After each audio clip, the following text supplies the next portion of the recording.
Good evening again. It is my honor to welcome the esteemed speaker, moderators, and other esteemed guests to this event. A panel discussion on the Tibetan Buddhist system of reincarnation, spiritual traditions, geopolitics, and global implication. Before we begin, I would like to briefly introduce 108 Peace Institute. The 108 Peace Institute was founded by Dr. Lobsang Sangay, former president of Central Tibetan Administration. It is a registered non-profit organization dedicated to promoting freedom, democracy, climate action, and compassionate leadership, all inspired by the teachings of His Holiness the Great Fourth Dalai Lama of Tibet. In pursuit of this mission, 108 Peace Institute has collaborated with universities, think tanks, civil society organizations, and conducted more than 60 lecture sessions and panel discussion on the four focus framework, bringing together thousands of students, scholars, and experts. With the continued support of our partners, we seek to expand this work and advance value rooted in compassion, wisdom, and shared humanity. Next, I invite Ms. Anushka Saxena, the moderator of today's panel discussion, to take over and commence the session. Over to you, Anushka. I would like to request all the participants and guests to keep your phone on silent mode. Thank you so much. Thank you so very much, Ms. Donze. Good evening, ladies and gentlemen. Thank you so very much for joining us on a Monday evening, pardon me. It feels like morning to me. My productive timing has just started. Well, I know you must have had to beat a lot of traffic and come out after office hours to join us today. And I assure you, it will be worth it because the kind of discussions we hope to have as part of this esteemed and marvelous panel are the kind of conversations that one doesn't usually hear about on the same evening or even on the same panel across a conference. At the outset, I would like to thank the 108 Peace Institute and our host, the Bangalore International Centre, for putting this together, of course. And the goal of today's discussion is to try and unearth and unravel the really diversely but succinctly articulated theme for the panel discussion, which is the Tibetan Buddhist reincarnation system, spiritual traditions, geopolitics, and global implications. So, like I said, it's going to be worth it because we're going to be unpacking a lot today. And just to set a little bit of context for the audience, on the 6th of July 2025, we celebrated the 90th birthday of His Holiness the Dalai Lama, the 14th Dalai Lama. And just a few days before his birthday, on the 2nd of July, we saw the release of an authoritative statement that spoke about the system of reincarnation as we would see with the 15th Dalai Lama. And in that statement, we were authoritatively informed that it is the 14th Dalai Lama, His Holiness's Trust, Garden Photrang, that would be taking the reincarnation process forward, and that would be done in consultation with other High Lamas and other authoritative instructors of doctrine and spiritual tradition within the Gaelic school of Buddhism, as well as other heads of the Buddhist traditions. Now, this is a conversation, the conversation especially on reincarnation, its politics, but also its geopolitics and its impacts on the lives of many, many Tibetans who have been living in India for years, have been living in communities across the world, have been snowballing ever since. And the goal this evening is to not just unpack some of those, but also to think about the kind of crossroads and the intersection that we are standing at as this statement has come to be. We know for a fact that in 2007, by order number 25, the Communist Party of China made the claim and the statement that central control over the selection of high lamas is going to be the quote unquote fundamental principle of the reincarnation process. And that has led to quagmire and tense deliberation for a host of spiritual, political, and geopolitical actors. So today, my hope with facilitating this panel discussion, but really leaving the heavy lifting to our speakers, is to unearth and unravel the conversations and the mechanics, so to say, behind the Tibetan Buddhist systems in question.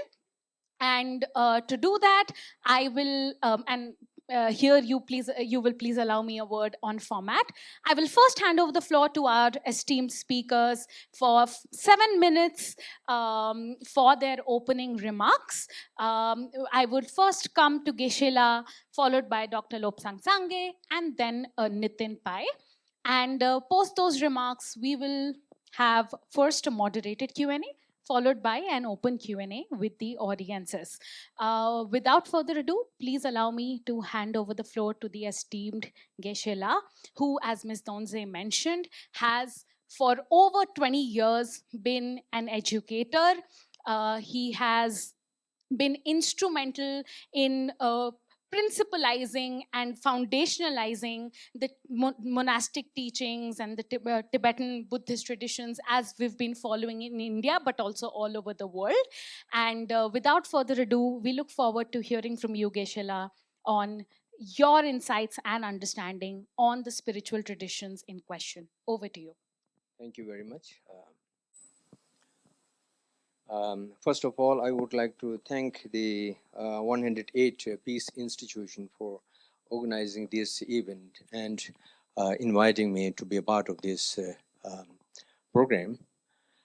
Honorable Sikyong of Tibetan, the former Sikyong of Tibetan government in exile, and Mr. Nitin Pai and our moderator, Madam, and the august audience. The subject is quite pervasive, quite deep, if you look from different dimensions. When you see as Tibetan tradition of reincarnation, or then it seems that this is uniquely associated with the Tibetan tradition and Tibetan culture. But when we go back, it is originated from India, right? Even before the advent of Buddha, there had been the concept of avatara and the taking rebirth, because the rebirth in entire Indian religious system and the spiritual system and philosophical system, the rebirth is the foundation of the entire system, except the Lokayat school, which was the still there might be, but who maintains the physicalism and who do not regard the spiritual system and religious system and of course rebirth. But except that school, all the Indian schools, right from the time of Veda, the rebirth has been a very important foundation of spiritual system. And being a part of that, and following that, Buddha, when he gave the teachings for his entire life, starting from the Four Noble Truths, the entire system of Four Noble Truths is associated with the true truths associated with the samsara and the true truths associated with the nirvana. So I won't go into the details, but so samsara and nirvana is all about taking life cycle of life in samsara, and in order to come out of that, we need to follow the path and the cessation, nirodha, in order to, so that we can transform and achieve liberation. So we can see that the entire system or spiritual system and the philosophical system is grounded on rebirth and how we can improve our life. Not only this life, but also the next life, how we can be born as a human life, as a God's life, or highly realized beings who can get rid of the kleshas and the karmas. Because whoever has this the klesha and karma, out of the control of klesha and karma, the afflictive mind and the karma followed by the karma followed by afflictive mind, so one enters into the the, the samsara and the lower realms and suffer. And in order to come out of that, the Buddha taught about the whole system of the how to get rid of the afflicted mind and how to transform our mind through compassion and wisdom, and so that one can be a realized person and attain a highly realized spiritual by ascending through various progressive stages of a path, and eventually one can attain nirvana, and one can attain nirvana and enlightenment. So the sentient beings who are under the control of klesha and karma, they are bound to take life in suffering cyclic existence, samsara, according to their karmas. But those who have been able to manage to get rid of karma and klesha, they have a control over their life, and so they can take birth according to their choice. That is why it is a Buddha has mentioned narrated his previous lives in many of the sutras, and also he used to, when he was asked about a certain situation or certain situation of a person, what was the reason behind this kind of situation, then Buddha used to tell that this was because of his previous karma, and in all details he used to tell. So these are the the life cycle that are defined by their karmas. And similarly, the great masters, the of the Nalanda, Vikramashila, Takshashila, those great masters from those the great viharas, uh, their lives are also narrated in many treatises about how they took life in different forms in their past lives. And so now in India took Tibet, the Indian Tibet took the Indian Buddhism, Buddhism from India from 7th century, and then mainly from Nalanda, which is the crown of the Buddhist monastic institution, and from there the Indian people headed by the masters and the kings and hundreds of students who visited Indian monastic universities and hundreds of Indian masters who visited Tibet. They for over 4 to 5 centuries, they worked hard in order to transplant the entire system of Nalanda Vikramshila to Tibet. And that is how it is not simply a matter of intellectual transfer or intellectual kind of transmission, but it is transmission of textual, the transmission, and then knowledge transmission and spiritual transmissions at 3 different levels. That is how it is so wide and deep and profound. And in this whole system, it is not simply intellectual study, but any text of any kind, if you pick up, then it has these 3 dimensions, and the knowledge system. And then that is why the great masters have to study deep for several years, for over 2 decades they have to study strenuously And then after going through that, they get trainings, and then spiritual trainings, and then they do their, the spiritual practices. And after some time, after, a certain age, then they attain spiritual, highly realized spiritual status. And as a part of this, if you look at this, that the rebirth system used to be there, but formally recognizing the reincarnation took place in Tibet for the first time in 13th century. That is, even earlier also there were great masters, but by 13th century, Tibet had already received the entire knowledge system, spiritual system, and the literal corporal system entirely flawlessly received from India, and that was already nurtured and preserved in Tibet, and it was developing and advancing further. So the masters who used who were there, like for the first time, the Karmapa Rinpoche was the second Karmapa Rinpoche. The first Karmapa Rinpoche, when he passed away, he was about to pass away, then he predicted, left a predict, I should, yeah, okay, thank you. So he left a, predicted letter saying that I will be born in such a place, and then how my reincarnation should be found.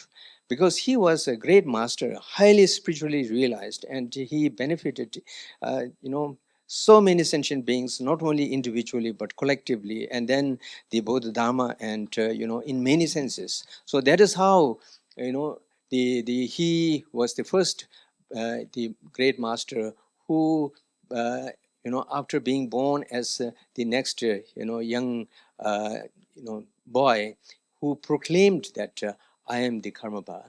And then he, recited many verses, and then showed mysterious things which, made people to,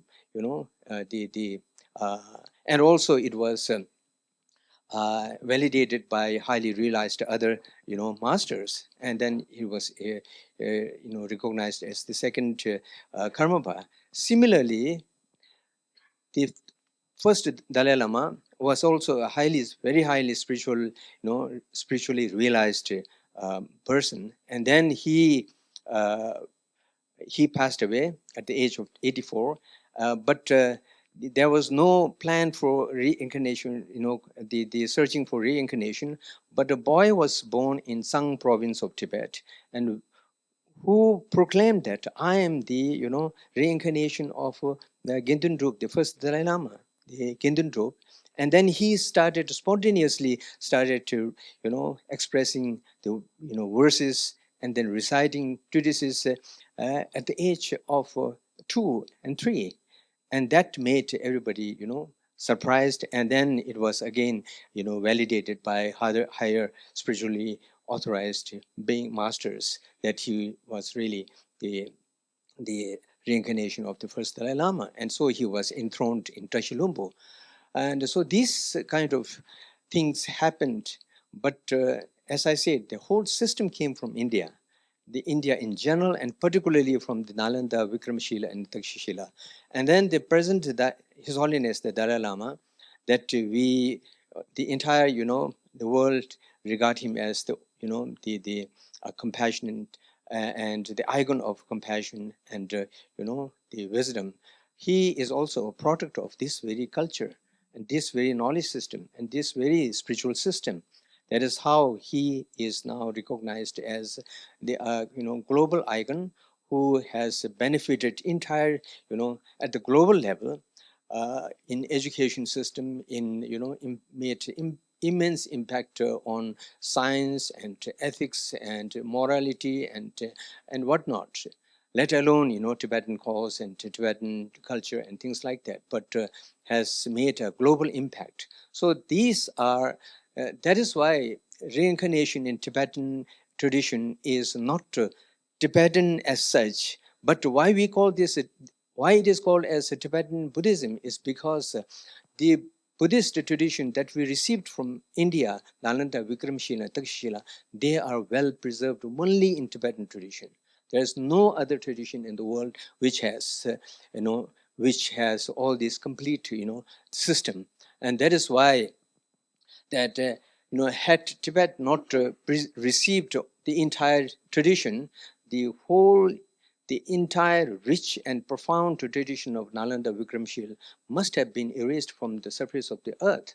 That is why the Tibetan Buddhism is not nothing but tradition of Nalanda, Vikramshila, and Takshashila. Of course, Tibetan masters and scholars and practitioners have made immense contribution for the advancement of this very, system, and also for the preservation, nurturing, and advancement. So, from that point of view, we can say that this is, Tibetan Buddhism, and it's a part of Tibetan practice to recognize the reincarnation. Thank you. Thank you so Sorry. Thank you so very much, esteemed Geshila. And as a part of the modern Takshashila institution today, we have this motto to uh, act and work as an intellectual foundation, produce good ideas always. And if I may say, your remarks, and I hope Nitin will agree with me when I say this, your remarks sort of give me, but also on behalf of the Takshashila institution, a renewed sense of commitment to that idea of emanating as an intellectual foundation. Not to mention, it's always so grounding and instructive to know that India and Tibet and the conversations and the relations therein aren't just a matter of contemporary political discussions or geopolitical tete-a-tete, but rather a deeply grounded and historical relationship that must be respected and preserved at many costs. So that was for you, the esteemed Geshe, one of the most senior scholars of Tibetan Buddhist philosophy, and whose transmission and preservation efforts, of course, have, as Ms. Donze mentioned, earned him the Padma Shri. Thank you so very much again. Uh, with that, I think it would be apt to move on to the second part of the conversations, which often accompanies deliberations on spiritual traditions, their manifestations, and the populations involved with them. And with that, naturally, there comes the question of politics, of the right to religion, to practice and preach religion, and of course the values of democracy. And I couldn't think of a better person than Dr. Sangay to manifest all of those and lead all of those. Of course, Dr. Sangay has been the democratically elected head of the Central Tibetan Administration between 2011 and 21, and is now a prolific instructor in his own right, teaching at the Harvard Law School. So we're looking forward to hearing from you, Dr. Sangay, now on the politics behind the traditional traditions and spirituals. Thank you, Anushka. Thank you. Thanks for keeping the spirit, high, because under this blazing light, and then it's in the evening, you feel a little sleepy, right, Nitin? Don't you agree? And then yesterday, I had too much at Nagarjuna, because literally there were like lines of people as though food was for free, and I stood there for 10 minutes to get my turn with Chambela. And finally, when we managed to get a table, I said make the best use of it. So I ate 2 or 3 times the amount normal that I eat. And this afternoon we were invited by Taste of Tibet to eat momo. So I'm overfed from Nagarjuna yesterday and momo this afternoon. And under this blazing light, I was feeling a little drowsy. So I really appreciate Anushka for keeping the attention. And also thanks Nitin for hosting this. And it's fitting, Nitin is a great scholar and a friend. And of course, Takshashila is associated with, Tibetan Buddhism and how knowledge transfers from India to Tibet. And then Takshashila to host the issue of reincarnation is very fitting. And definitely it is an international issue. So Bangalore International Centre is clearly a very good host. Now, as for geopolitics, as Geshe said, the idea of reincarnation avatar originated in India, and it was transferred to Tibet. And there we actually started implementing or practicing the concept of avatar into a reincarnation, Now, from geopolitical point of view, it has direct implications to India as well. So you're back to square one. The Chinese government, we all know the Communist Party of China is an atheist party. They don't believe in religion. In fact, recently they have come out with this policy called ethnic unity law and what they call, sinicized religion. When they say sinicized religion, does not necessarily mean only Buddhism. For example, in the cases of churches, right? There is an academic research done. It's being, empirically proved that in one province, they destroyed 400 crosses from churches. So meaning all over China, they have demolished thousands of crosses. Now, what they're saying, they have to sinicize religion means you have to make it Chinese. So they say cross is not Chinese. Now, if you want to build a cross, what you have to do is, it's regulations now in different provinces that the cross has to be built on the front of the door, but it has to be painted with the same paint, with the same color as of the wall. So if it's white cross, you build it. If you paint it white, then it's not visible because it's foreign, it's not Chinese. Similarly, minars, and then lot of mosques. Also, there are arcs, they've destroyed, again, hundreds and thousands of mosques, the minars as well. Just to say that this is not Chinese, this is foreign, and anything foreign is not allowed because we are sinicizing or making all the religion Chinese. Clearly, based on that, Buddhism's, there's also restriction Buddhism. So what it shows is that when they say we have to sinicize religion means they don't believe in religion. Right? And Communist Party of China, as for their track record in Tibet, we all know, as from the 30,000 characters petition submitted by late Panchen Lama, that 98% of monasteries and nunneries in Tibet were destroyed. 99.9% of monks and nuns were disrobed. 75% of ancient artifacts preserved, protected, built by Tibetans over centuries have disappeared now. They're being melted, sold in the black market. Doesn't matter. You can never recover those 75% of ancient artifacts in Tibet. So that is the track record. They don't believe in religion. They say they are atheists. And in fact, Mao Zedong, late Mao Zedong whispered famously to His Holiness Dalai Lama that religion is poison. But the Chinese government has the audacity to say that the next reincarnation of Dalai Lama has to be born within China, cannot be born outside of China. Why? They say, we decide about the reincarnation of His Holiness Dalai Lama. Not him, but we decide. Look at the audacity, who would believe that? But that's what they're saying. And they're saying, no, we have laws to regulate that, and you have to follow those laws. And we will come to that in second phase, right? So now, geopolitically, what are the implications? So Chinese government is interested in the office of the Dalai Lama, not the person of the Dalai Lama. There lies the clear distinction. For Tibetans and people of faith, person is the most important thing, right? Not the office. So even the Shankaracharyas or anyone, the person is more important for people of faith. But the Chinese government, they want to control the office. They don't care who the person is. And they can change the person. But office is more important. Why they want to control the office? Now, regarding, India, whole of Himalayan belt, mainly thanks to His Holiness Dalai Lama, there is a revival of Buddhism in the whole of Himalayan belt, and many of them follow His Holiness Dalai Lama as their spiritual teacher. From Ladakh to Himachal to northern part of Nepal to parts of Bhutan to Arunachal, whole belt. Now, the Chinese government claim many parts of this Himalayan belt as part of China. They say Sikyong Glacier, Galwan, you just name it, right? And then Arunachal Pradesh, parts of Nepal, part of Bhutan. The issue is this: if they control the office of Dalai Lama, they can make that puppet Dalai Lama say, these places are part of China, not India's.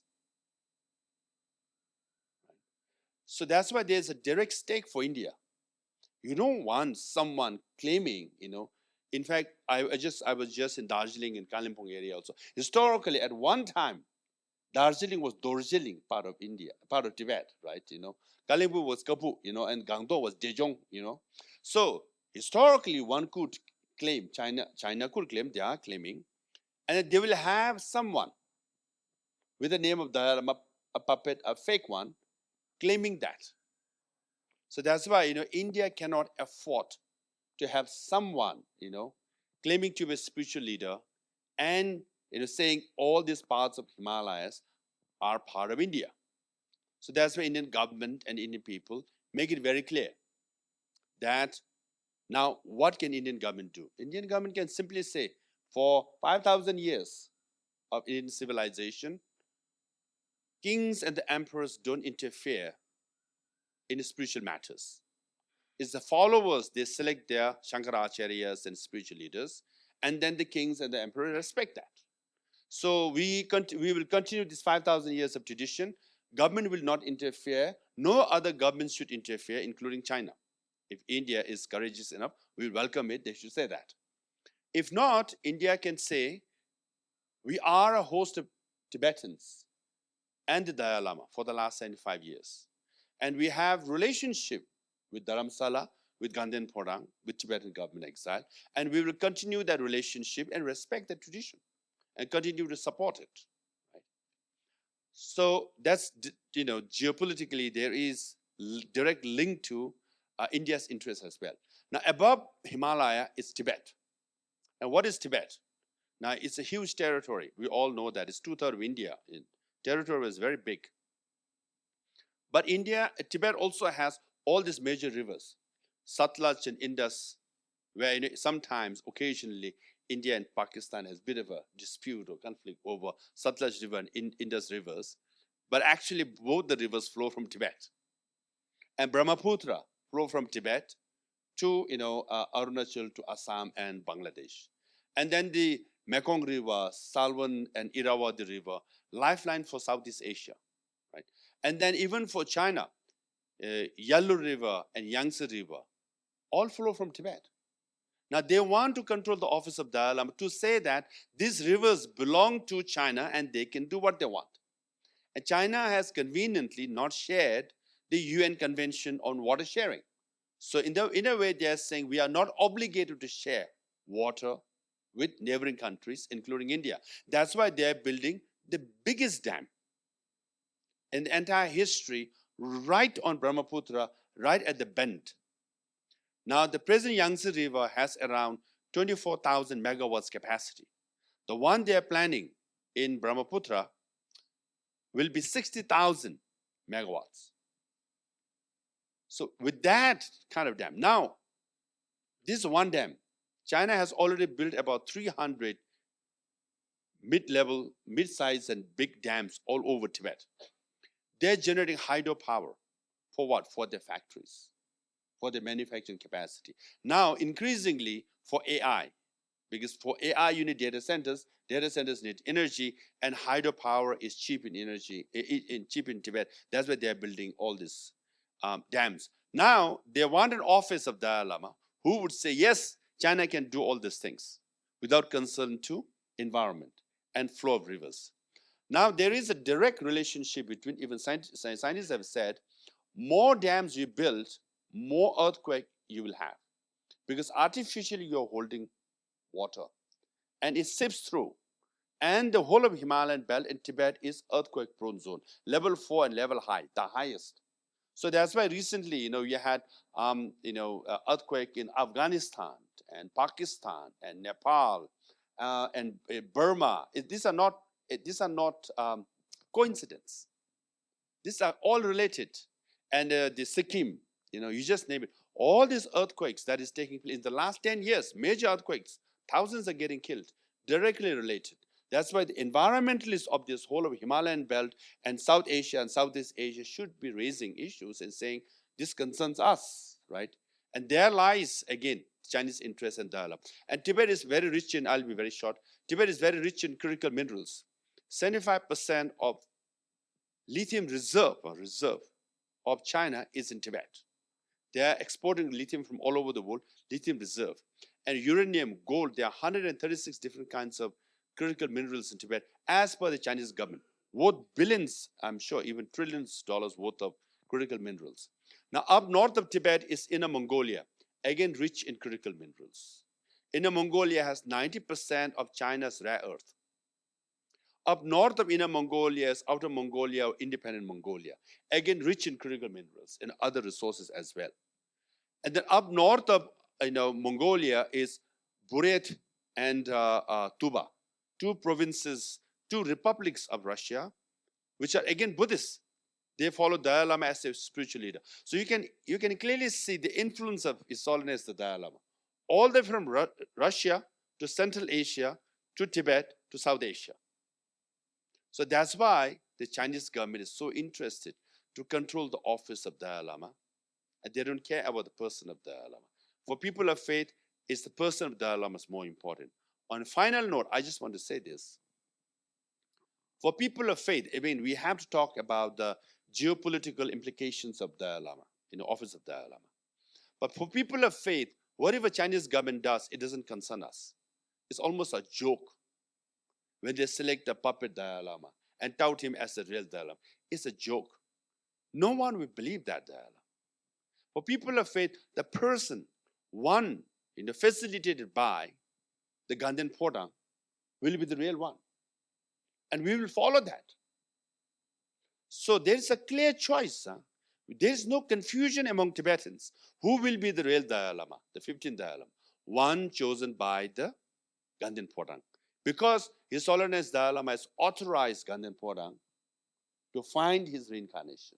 So there is a clear cut, you can say transmission or politically authorization, and there's a clear, and then he said he will be born outside of China. So there's a clarity. We are least bothered about who the Chinese government picks. We know there will be a puppet. Not even Chinese will follow that. Because the Chinese Panchen Lama, one the Chinese government chosen, will come to that as well. The one endorsed by the Dalai Lama is followed by us. We have not seen this boy for 30 years, okay? But for us, he is the real Panchen Lama. One selected by the Chinese government is a fake Dalai Lama, fake Panchen Lama.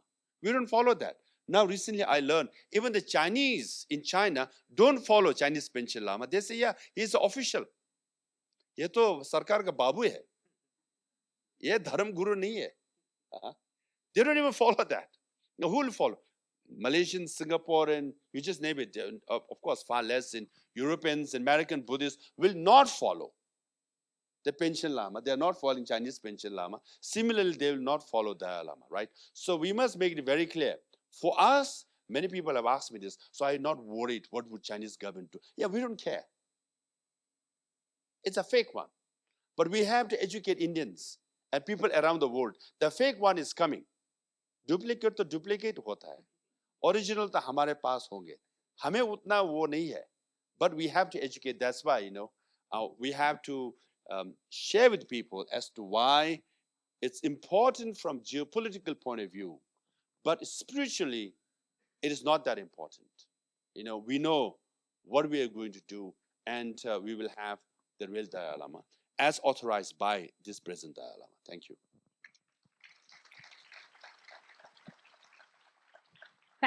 Thank you so very much, Dr. Sangay. Firstly, can I just say I envy you for being more power packed than I am. But I think from all the points that you made, one thing is really, really clear, at least in my mind, which is that, of course, personal is political. But if we go down to the brass tacks, I think the fact that the Chinese do not differentiate the question or the fact of reincarnation and the responsibility entrusted in the Garden Pojang with the question of Tibet and sovereignty and political control seeps into a host of domains that independently but interconnectedly impact India, Tibetans in the Himalayan belt, and farther away, deeply personally. So when you talked about river sharing, when you talked about religious legitimacy, in all of those, that need for that lack of differentiation between the issue of the territory and the politics and the spiritual tradition and the religion seems permeated from the perspective of the Chinese party state. So thank you so very much for emboldening that understanding for all of us. Now that we've had this instructive conversation on the politics and the geopolitics and have established that India, somewhere or the other, is deeply connected with the question of Tibet and the aspect of the Tibetan Buddhist tradition of reincarnation. Nitin, I wanted to understand from you what your take is on the global implications, as it were, the deliberations that will soon take a turn for the illustrious. Will permeate the day to day lives of believers and analysts alike, if I may say so. And of course, any thoughts you would have on the perspectives that you've heard most often from emanating out of the governments in China or India. Nitin is the director of the Takshashila Institution, a former scholar on all things public policy, an instructor in his own right, of course, and my boss. Over to you, Nitin. Thank you, Anushka. You know, you all come from different schools of thought, Mahayana school, Gelug school. I come from the school of electrical engineering. So please take my interventions from the perspective of an outsider to religion and spiritual tradition, but deeply interested in the happiness, well-being, and prosperity of the Tibetan people. I want to look at this. The issue of the reincarnation is at once a spiritual one which matters to the Tibetan community and Tibetan tradition, but it is also a deeply geopolitical question. And it's arising at a deeply challenging geopolitical time. I've been in this room a few weeks ago in another session where I talked about this idea of Yuganta. In Indian philosophy, you have this idea of a Yuganta. Right? When you have a Yuga, there are certain dharmas or certain norms, rules, right and wrong of a particular Yuga. And when the Yuga changes, you'll have a new Yuga, and the new Yuga will have all its own dharma, rights and wrongs, norms, behavior, etc. But the interstitial space, when one Yuga changes and another takes place, that place is Yuganta. And there is philosophy in that which is, as an engineer discovering this, I was really mind blown. Because the norms, values, beliefs, practices, and actions demanded of people during Yuganta are very different from when there is stable Yuga. Right? So in other words, basically, if I want to translate this into ordinary person's English, it means that during times of uncertainty, during times of transition, during times of change, the rules are different, are different from the time when there was stability. So 20 years ago, we had globalization, we had certain set of economic rules, international order, global politics proceeded along certain lines. Today, you have international politics on entirely different lines. Millions of people, hundreds of thousands are being killed in many parts of the world. Cities are being bombed, Civilians are being attacked as a first recourse in war. None of this was expected even 20 years ago, but now you do it, and it seems to be perfectly acceptable. So, first of all, we have to realize that this conversation is taking place during a time of Yuganta, during a time of transition, when an old order is giving way to something new, and the new is not yet completely born, and we don't know what the rules of the road are. The second point is This Yuganta is characterized by deep uncertainty in terms of the balance of geopolitical power. I think the United States, I can say this, I'm an independent scholar, I'm not a member of any government, I can say this very clearly. I think the United States under the Trump administration is trying to run itself down. Right? They're trying to destroy their power and influence around the world. China under Xi Jinping is trying to do the same. So you have two big powers trying to destroy themselves. And we are stuck, somewhere in the middle trying to find ways to deal with this kind of a situation. So the conversation on the reincarnation is intertwined with geopolitics at a time like this. 20 years ago, we would have had a different conversation. 10 years ago, we would have had a different conversation. Today, this conversation is extremely difficult to have. Now, let's zoom in from this whole geopolitical changes where there's a US-China contest. What does it mean for us in India? Right? And I speak from the perspective of a person who has the Indian national interest in mind. So what, as an Indian nationalist, how do I see this? We have an extremely challenging time now. We have to manage our relationship with the United States. Despite what Trump is doing to India-China relations, it's extremely important for us to have good relations with the United States because it's critical to our economic growth, to technology, and to our future. It's I think one of the worst periods for India-US relations in my living memory. Even so, despite what the United States and Trump has done, it's in our interest to find ways to live and to do business and to carry on with the United States until a better day comes. With China, if you actually look at it, what are the problems we have with China as India? We have two problems. The visible problem, which you and I see, is that of the border or the boundary, right? And this is a holdover from colonial times. 200 years ago, there was no such thing called a border anywhere in the world. We had boundaries, we had frontiers. We had no straight line or a distinct line on the map which said this is territory. You had boundaries, frontiers. People on the frontiers would be moving around quite freely, and at the same time, you could be Indian, Tibetan, and Chinese at the same time. The idea of that you are either one of this is a very 100-year-old answer.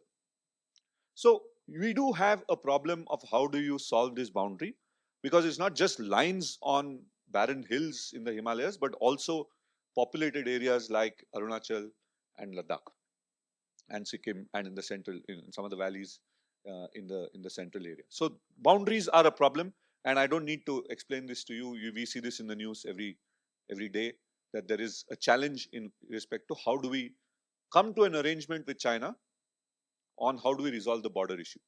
The short answer is China is not interested to solve this problem at this time because they see that every year they're getting stronger, and the stronger they get, in the future, they'll be in a better position to solve the boundary dispute according to their views, not listening to us.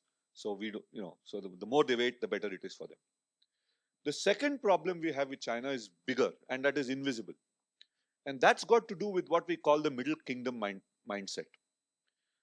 The Chinese Communist Party, as Dr. Sangay mentioned, despite being an atheist, godless communist party which at one time threw away Chinese culture entirely, still believes that it is like the Chinese emperor who has a mandate from heaven.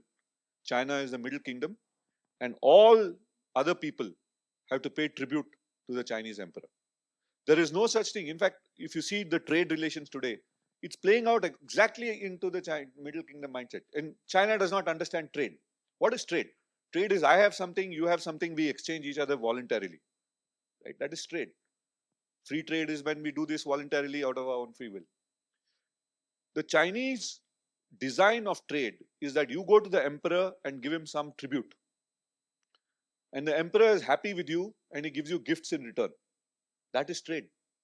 That is trade according to this. It's a reciprocal way of giving tribute. So this is deeply embedded within the Chinese psyche. 10 years ago, 12 years ago, when I was talking about this, people were saying, this is the 21st century. Who thinks like Han Feize or Confucius, who thinks of all these Chinese ways of looking at the world? this is a modern Marxist culture. It's not going to look at Chinese culture. But today, a lot more people are coming around to the idea that the Chinese government deeply, at the deepest level, thinks like it is an imperial, the latest imperial dynasty in China. Now, what that means is that China will not tolerate India as a peer equal. China does not see India as a peer. He says, look, we can deal with you, but you have to kowtow to us. We can treat you with greater respect if you are stronger, and we'll treat you with lesser respect if you're weaker, and we'll treat you with contempt if you're weak. So the challenge for India is to become strong in order to have any kind of a conversation with China. Challenge for India is to be strong, to have any kind of conversation on any topic with China, whether it's boundary, whether it's Tibet, whether it's trade, whether it's investment, intellectual property, technology, whatever it is. We have to be strong. And the route to our strength, unfortunately, runs through the United States. We can talk about Atmanirbhar, we can talk about all of this. Yes, we have to do all of that. It will take time. We can be stronger at some point in time. But if you're talking about the near future, it requires us to be partnering the United States, which means a lot of what we do, the positions that we take with respect to China, the positions that we take with respect to the reincarnation of the Dalai Lama, will be with an eye on to see what the United States and the rest of the world are trying to do. Or at least, if Trump makes a deal with Xi Jinping, a broad US-China deal, it might last for 5 years, but for the 5 years during time which lasts, are we going to have the wherewithal to pursue our self-interest in a way that the United States does not want us to? If you see what's happened, the United States committed 14 billion of weapons sales to Taiwan for Taiwanese security and independence, because they have guaranteed, they've guaranteed nothing to India, but they've guaranteed, the United States has guaranteed the security of China. They are obliged to sell $14 billion worth of arms to Taiwan. But they said, no, we can't sell it now because we need that arms to fight the war with Iran. So the unreliable nature of the United States in the last few years and probably going forward will be an important factor in the way India will deal with this challenge. The second, economic strength is extremely important. If we cannot build economic strength at a level which the Chinese respect, there's very little we can have in a conversation with China. So this is the environment where we are talking about the consequences of the reincarnation of the Dalai Lama. Where will the reincarnation be found? How will it be recognized? How will the policies of the world's governments be towards this reincarnation? Who will be the regent? Because when the reincarnation is found, it's not just, it's going to be a small child. So for at least 15 years, there'll be a regent. Who's the regent? And what kind of views that the regent has? All of these become not just spiritual and questions of tradition. They become questions of politics, which deeply enmesh India. So as we go forward, I think we can discuss this more. But I think at this point, I just want to leave you with a sense of the world we are in, the context we are in, and the challenges and the circumstances we are in when we're talking about the reincarnation of the Dalai.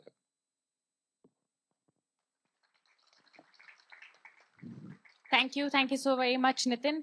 Nitin, of course, champions systems thinking and complexity. And there's a lot to learn from that theoretical perspective on any matter, any subject, any event.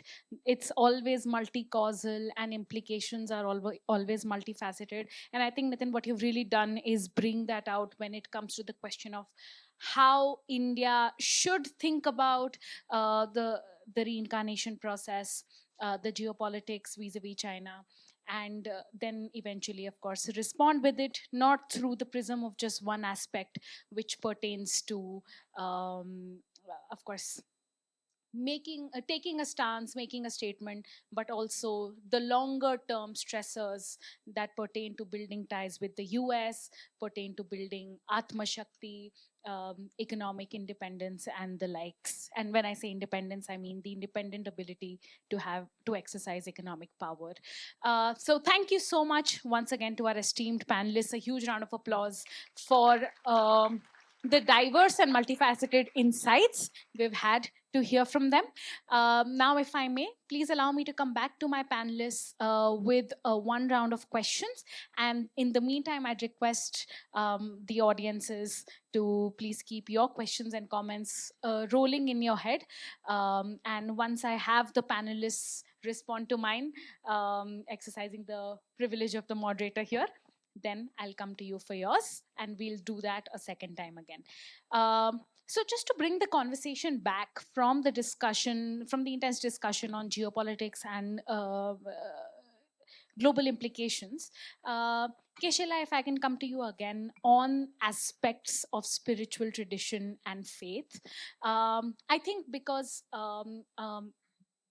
kind of one of the important subjects of discussion this evening is the reincarnation process, and you are an authority on the same. I wanted to understand from you what is kind of the doctrinal mechanic or mechanism, as it were, of the Dalai Lama's reincarnation. And more particularly, I would be grateful if you talk about the Tulku system, which pertains to emanation, and what the role of other Tibetan Buddhist leaders, the monasteries like the Garden and the Sera are in the entire process. So, how does it play out? What makes a recognition legitimate?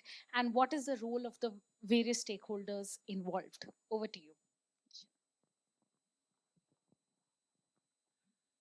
Actually, when we see the reality of reincarnation or the rebirth in general, then you see rebirth is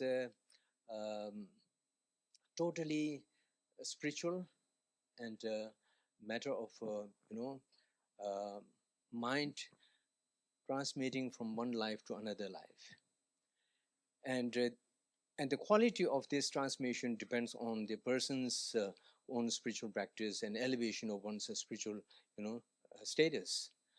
So therefore, in that from that perspective, the ehik jivan, the life of this life has not much to do with rebirth, right? That is why we have the concept of the lokayat, the materialistic approach, which believes that there's no next life, and enjoy yourself, and that is all you can do or you should do. That is their advice. But the rest of the schools believe that it is not the case like that, but the mind itself keeps on going. The person keeps on going from one life to another life, and the quality of the next life is decided by this life, and then that is through the elevation of spiritual status. And this is the whole. And then how it should be done is again based on a science of mind. That is, because in India there is a rich science of mind, and particularly the Nalanda tradition. The science of mind is something that has never been explored in the world, and in modern age, since late 20th century, when the scientists, physicists, and also the neuroscientists, psychologists, when they came in contact with the His Holiness and the Buddhist scholars, they were taken back by the system of the mind, the nature of mind, and the complexity of mind, and the mental elements that the Buddhist scholars, the Indian scholars in general, and particularly the Buddhist, the Nalanda tradition, how they have explored the mind to what extent. Just as the modern science has explored the physical world, and then they have gone to the basic the the elements of chemicals, about 120 or something like that, right? Similar way, Buddhism has gone into the details of mental elements, much more than 120. If we go into, for example, when we have, we have anger, then how many mental, elements are, concomitant with that, present in that state. And then each of these mental elements, either it is, negative mental element, afflictive mental element, or they are constructive or positive mental element. There are many different groups of mental elements, and they are identified and their functions are defined, and then how each of these can be tackled, and when they arise, what impact they make on us.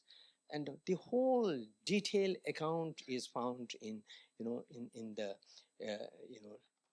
in the canonical texts, and also the treatises written by the masters. And then not only they are found theoretically over there, but these are being practiced. And so this whole issue is, I'm not going to go into detail, but the whole issue is the reincarnation and rebirth is whole issue. It's a mental, journey, right? The person's journey. If one believes in rebirth, and if one believes in the quality of mind, and to promote one's, in order to promote one's life in terms of the what kind of happiness one should be seeking, then one has to work on mind. The physical facilities are not answer to happiness, but a genuine happiness can only be attained through the transformation of mind, right? So this is all about, so the reason why I'm saying this is the whole reincarnation enterprise is not at all related to the physical world. It is a mental progression, and it is a mental kind of journey. And so a politician may take advantage of this and may play on this, but in fact people need to understand the reality of the the whole issue. And once one understands the whole issue of reincarnation and rebirth and how this happens, then the the political gambling and these can be ignored, right? Right now people do not have much understanding of this whole essence of the systems, and that is why they equalize the political issue and the reality of the, the journey of mind or journey of person from one life to another life, right?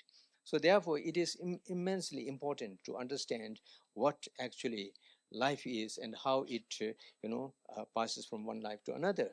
And in this respect, the His Holiness the Dalai Lama has in many occasions made very clear that in 1970s, in 69 also, he made statement that the future, they require whether Dalai Lama, 15th Dalai Lama will take rebirth or not, or will be reincarnated or not, depends on the people of Tibet. And then and also the people who are related to to Tibetan Buddhism. And then in 2007,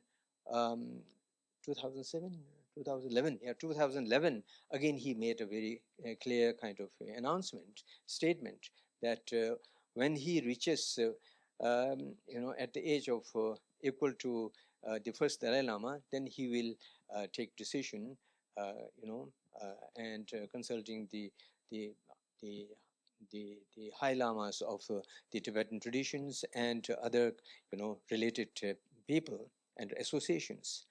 And now, as you rightly said, that in 2025, May, it was May, isn't it?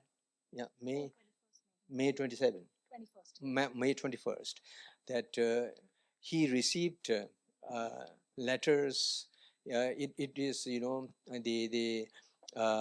he received a request from Tibetan community to the government of Tibetan, the Tibetan government in exile, and the the organizations and from the Himalayan region and from Mongolia and the states in Russia, and then the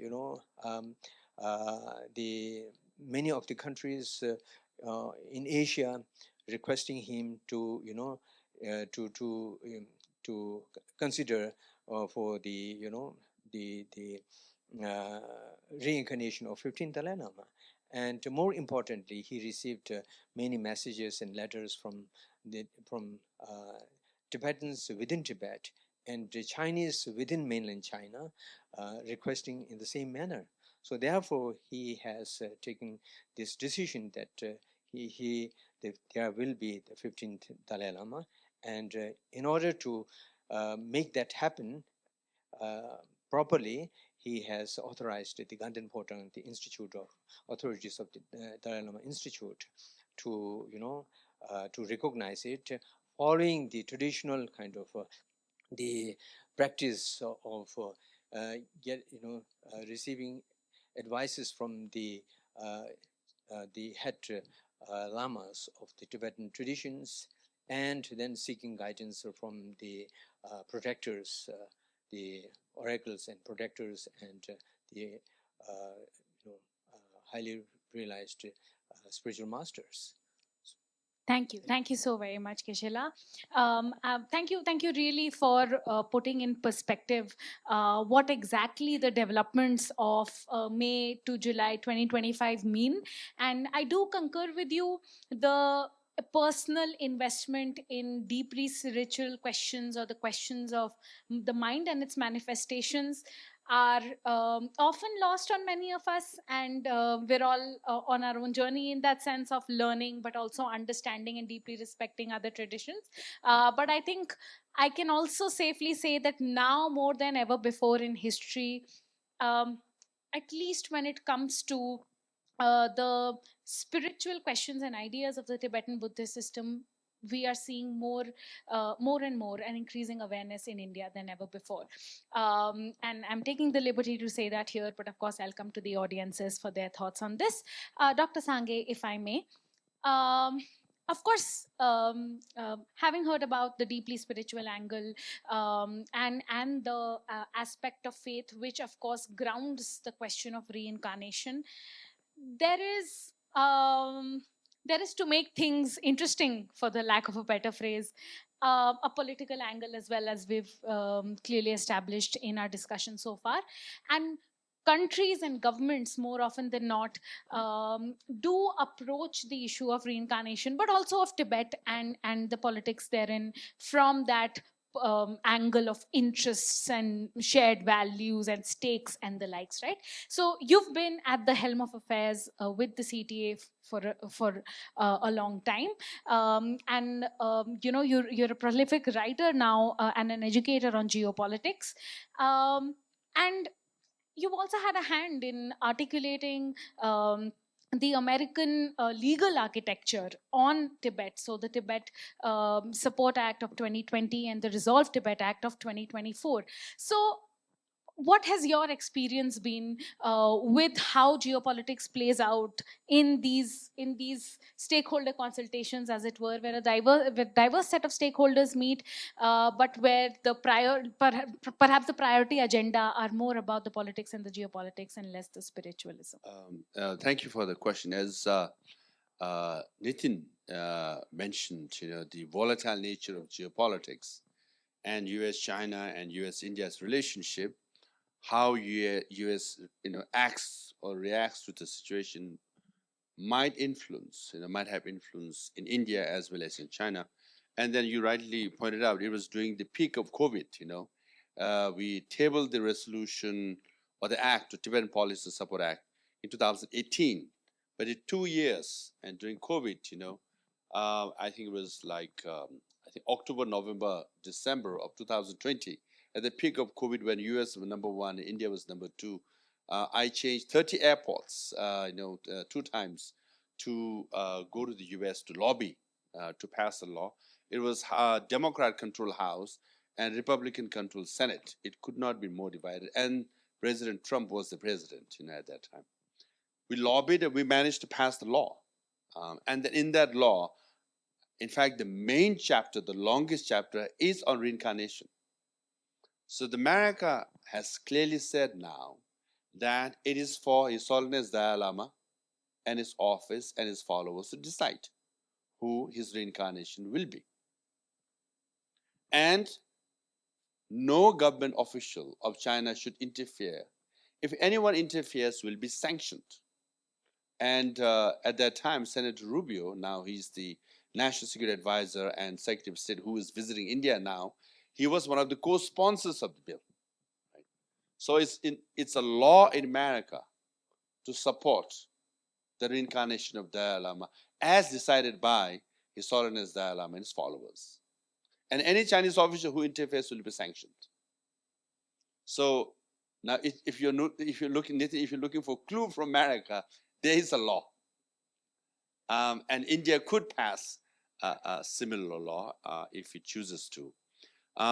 So that, and then in that, actually, there's a provision on environment and funding and religious freedom and so many other provisions, and also till October 2020, I could not enter the State Department White House because I was running a government exile.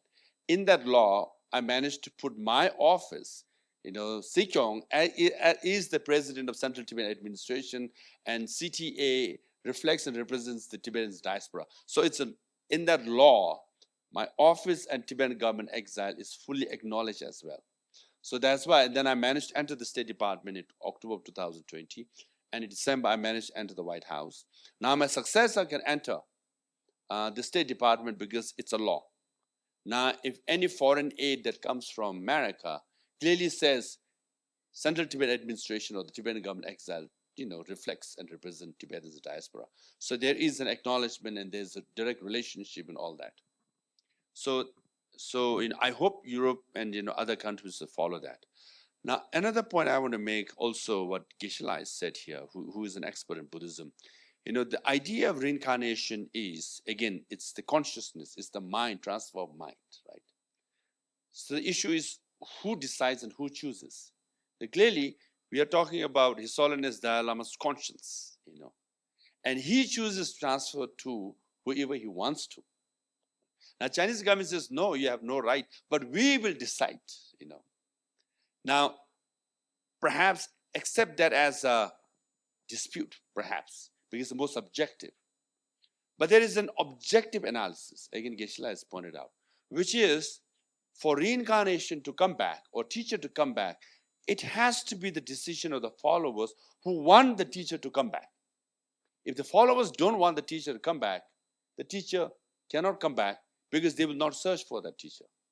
So historically, we have had great lamas, and many of the great lamas have disappeared for various reasons. Perhaps there was abuses, perhaps they were poor, but mainly because their followers did not search and find this, the teacher.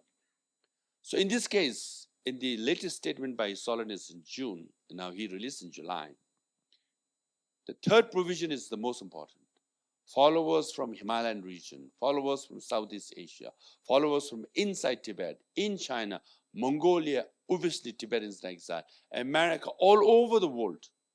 For the last 14 years, they have appealed to him, they have requested him, they have prayed that we like you so much, we love you so much, we want you, our teacher, to come back.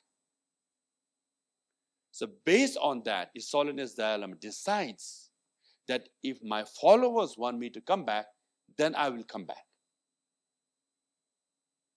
Now, contrast that with Chinese government. No one is asking them to find the Dalai Lama.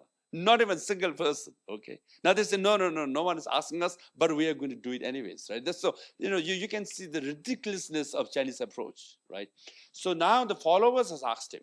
So that's why the third Dalai Lama spent many years in Mongolia. He dies in Mongolia, and Mongolians' followers say, we want the Dalai Lama to be born. And then the fourth was Mongolian. Fourth Dalai Lama was Mongolian. So there is this teacher-disciple relationship. So we are trying to just inform you people. So next time when you meet a Chinese guy and says, we decide, and who asks you to decide? You can see. And say, Well, nobody, And then why Dalai Lama's authority? Because all his followers from around the world appealed and prayed to him, and that he's blessing them, fulfilling their wishes. So that's very important now. Now, I'll also mention law. Now, Chinese government says, oh, we have something called Order Number 5 or Regulation Number 5. There was a regulation they adopted in 1995 first on reincarnation, and they consolidated it into an act called Order Number 5 2007. Now, interestingly, till 1990, Tibet was occupied, you can say either 51 or 59, right? For 30 years, Chinese government didn't have any law or provisions guiding reincarnation. Tibetans went on to select or find their reincarnation as they used to do before. But what happened in 1990? His Holiness the Dalai Lama won Nobel Peace Prize. They got alarmed. And Ten Panchen Lama died in 1990. And they said, no, we need some regulations to control this. Then they came out with regulations in 1995. And then they consolidated into and formalized it into Order Number 5 in 2007. So now laws are made, ipso facto, So for 30 years, they didn't bother. They didn't care. As I said, they don't care about reincarnation, But now they have to make laws. Now, interestingly, in 2007, they made the law. Initially, they recognized 600 lamas based on Order Number 5. So every lama needs a certification, either from the local level, provincial level, and national level, based on a hierarchy. And the Communist Party gives you a certificate. Can you imagine atheist government says, yes, you are authentic Lama, you are not authentic Lama, and then you have to carry the certificate because they have power and people have to apply. But 600, then suddenly, it increases 800. I think I forgot in 2016 or something like that. And within 4 months' time, 800 becomes almost 1700. So there's this issue. For almost several years, there was a incremental increase in the number of lamas getting certification. Suddenly, in 4 months' time, it more than doubles. And they say, why? And very senior, he's now the senior most Communist Party member of China, a Tibetan guy. He's in China. He wrote open letter saying there's corruption. Now these United Front people are taking bribes and giving them certificate. You give me red envelope, you get certificate. So the Order Number 5 was supposedly brought to bring order, to decrease corruption. But it has exploded corruption. And Communist Party officials are criticizing, Chinese officials. He has named names. They have published photographs. You. How many envelopes you got, right? Suddenly, how come there's double the lamas? So you're selling this. So my point is, the Chinese government will say, we have laws to regulate it. Laws they brought 30 years later, when they never felt the need of it. And suddenly, when His Holiness Dalai Lama won Nobel Peace Prize and Panchen Lama died, we have to, just to control, they brought this law and to suppose it prevent abuses. But in fact, it has led to more corruption. So again, this is very important. When someone says, we have laws to govern, some naive, innocent people say, my goodness, China has laws. Perhaps that laws, will govern the reincarnation process. But that's not true. Thank you. And there's a law in America, Nitin, just for point, signed by Trump. Right. Thank you so much for that, Dr. Sangay. Of course, with democracies, the signature of the president, is for the lack of a, it's shaky grounds. It's shaky grounds, of course. I'm an advocate of President Trump's signature on that $14 billion arms sales to Taiwan going through, but 5 years later and things could change. But I think again, something that you've brought out really lucidly is just the sheer nature of post facto political control, or the imposition of a legal architecture, going back in time but in the future. And this is kind of a common fare and affair for the Chinese government, and India, of course, is no stranger to that. We see with the release of names in Chinese of cities in Arunachal Pradesh, these and many other such exercises are all similar examples, more or less, of trying to insert contemporary politics into issues of history, legitimacy, and the likes, right? So thank you so much for that, Dr. Sangay. Now, Nitin, if I can come to you, it's been 67 years since India has been home for His Holiness the Dalai Lama, as well as the Central Tibetan Administration, and a host of followers and believers.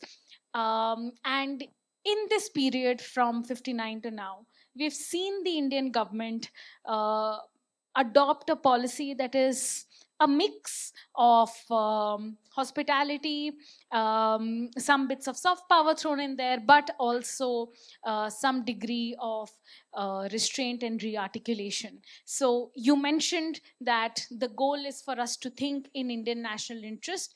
For you in particular, what would you say are the constraints and the considerations of the Indian government as it prepares to respond to the issue of reincarnation? Thanks, Anushka.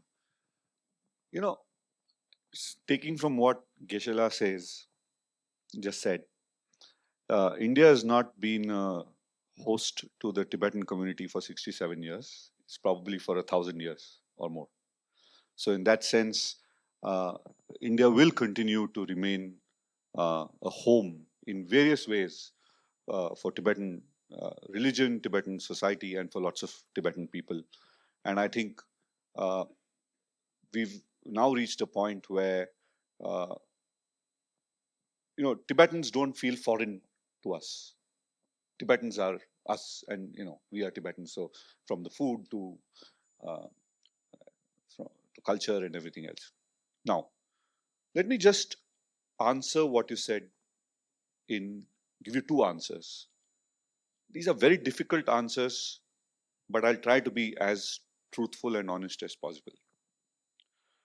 The first is, what should the government of India's position be on the matter of the succession of the Dalai Lama? The answer is actually easy, but difficult. It's easy because the government of India has no position on the succession of any religious leader in any part of the country. I mean, you could say that certain politicians favor certain leaders. I mean, look at state politics in Karnataka, for example. Certain politicians like certain leaders to be the next religious leader. Certain other politicians, that goes on because that's part of society, right? Politicians are as much part of society as anybody else. They should have a view on who succeeds and all of that. So, individual politicians, political parties, organizations, cultural groups, etc., can have their own view. But officially, the government of India or any part of government India will not have a view on the succession. It is right, constitutionally correct, and I think morally correct for the government of India to say that this is a matter for the Tibetans, as you said, the Tibetans spiritually, Tibetans culturally, for them to decide whether they should have a reincarnation, where that reincarnation should be found, whether that reincarnation should be respected, or how that reincarnation and succession question should be treated. Whether it should be a Garin Photang trust or XYZ trust, it's also a matter for the Tibetans. It's so decided now that the trust will do it, right? Because it's a decision made by the Tibetans.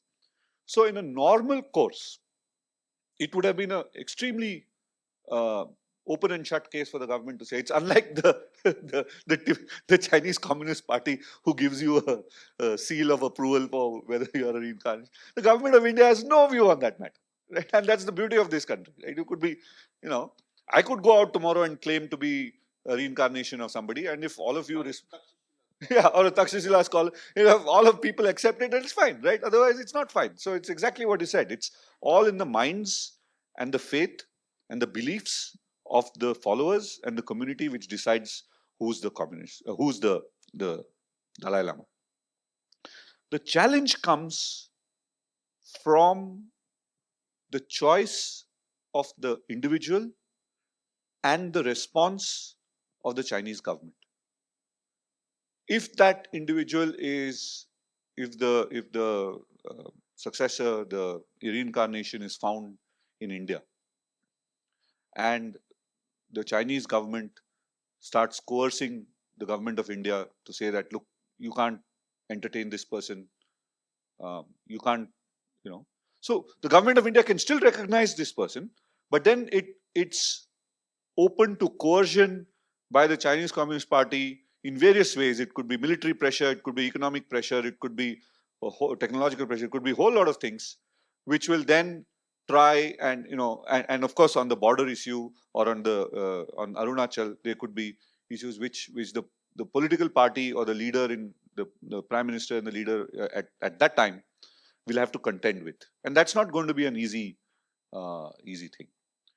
What if the successor is found in another country, in Nepal, Mongolia? I would say Tibet, which is not, I mean, which is under the control of China. That would be a different thing. I think that's not. But what if the this thing is found outside? Now that would be it's the same thing. The government of India would still say that this is a spiritual leader, a religious leader of the Tibetan community. Whoever the Tibetans respect, it's their call. We don't have a say in the matter. But what if that person wants to travel to India to visit monasteries and holy places and meet the followers in the country? Then immigration, visa, etc. becomes a problem, right? And at every stage, there will be pressures, very severe pressures exerted by the Chinese Communist Party on the government of India, and then the government will have to sue. So in that sense, it becomes a very vexed question for any government to deal with at a time when there are so many other challenges out there, right? And then the totality of it is that the government of the day will then have to weigh the various pros and cons of the totality of the issues and make that question on the succession. What I would think is that this position is ideal, right? That the government is not going to make and I don't think the government should make any determinations on, but supporting, tacitly supporting whatever the Tibetans have decided. The related question is of the CTA, and I think that has also been fairly well decided that in Indian law, when it comes to the government of India, we can have a very different view of what we think the CTA is. We are independent citizens, we could think of anything. But when it comes to government of India, legally, formally, they recognize it as the Tibetan administration of the Tibetan community in and around the, around the world. So in that sense, it's not that tricky. But the central question is, when the pressure comes from China, how are you going to react? When will that pressure come? At what point? And at what kind of a context will the successor be? These are very hard questions to decide. So what would I do in my capacity as an individual? How would I advise Dharamsala? Or, it's kind of arrogant to say that I will advise Dharamsala, but if I were asked, what would I advise the Tibetan community? And I would again take the page out of the books from engineering. I don't know how many of you still remember antennas on top of the houses to receive television transmissions. The antenna is pointing in this direction. And if you want to maximize the signal, you don't have a second antenna going there. You have it in the opposite direction. You have it at 90 degrees to the first one. So it's called diversity. It's called having a backup plan. So I would think that at this particular time, in the Yuganta kind of a period, the community should have not just one plan, but a couple of plans which answer if-then questions with respect to this very important succession. What if the government of India is not very strong-footed? What if they feel that they don't want to stand up as strongly to the Chinese as they have done in the past? What if the Chinese exert pressure? What if the reincarnation is found in India or outside? So because there are so many what ifs. I think this probably goes against spiritual traditions or cultural traditions, or maybe there is enough in culture and tradition to capture this. But a multi-pronged approach to address this. Don't put all the eggs in one basket. But, distribute it in several ways so that whatever happens, the succession takes place. Whatever happens, the reincarnation process is protected. Whatever happens, the larger cause that we are all interested in continues to remain in the game. So it's much more challenging. It's not, I can't spell out an easy answer, but I'm trying to be as clear as I can in public to sort of address this question. Thank you. Thank you so much for that, Nitin. Yes, of course, huge round of applause for all of our esteemed panelists for being so patient with my questions. And now it's time for them to be patient with yours. We have about 45 minutes to address a host of questions from the audience. Of course, my request is that you identify yourself in a few words and identify the panelists that you would like to pose your question to and go ahead with it all the same. I'm Tenzin and I'm right now studying bachelor's in Christ University. So my first question is, I am a Tibetan born in Sikkim and I'm Indian and also a Tibetan, so both. So my larger question is, I have a little identity crisis, sort of to say, because see, okay, if you're asking me as an Indian, I have a different question. I have a different answer. And if you're asking me as a Tibetan, I have a different answer. So for example, I'll give an example, right? The Tibet Policy Act. Tibet Policy Act, the US passed it. I don't think the Trump second, the Trump, right? The second term Trump would approve it, because in the first one, he didn't have that much of a support. Second, if you're asking me as a Tibetan in India, I want Indian government to pass the law.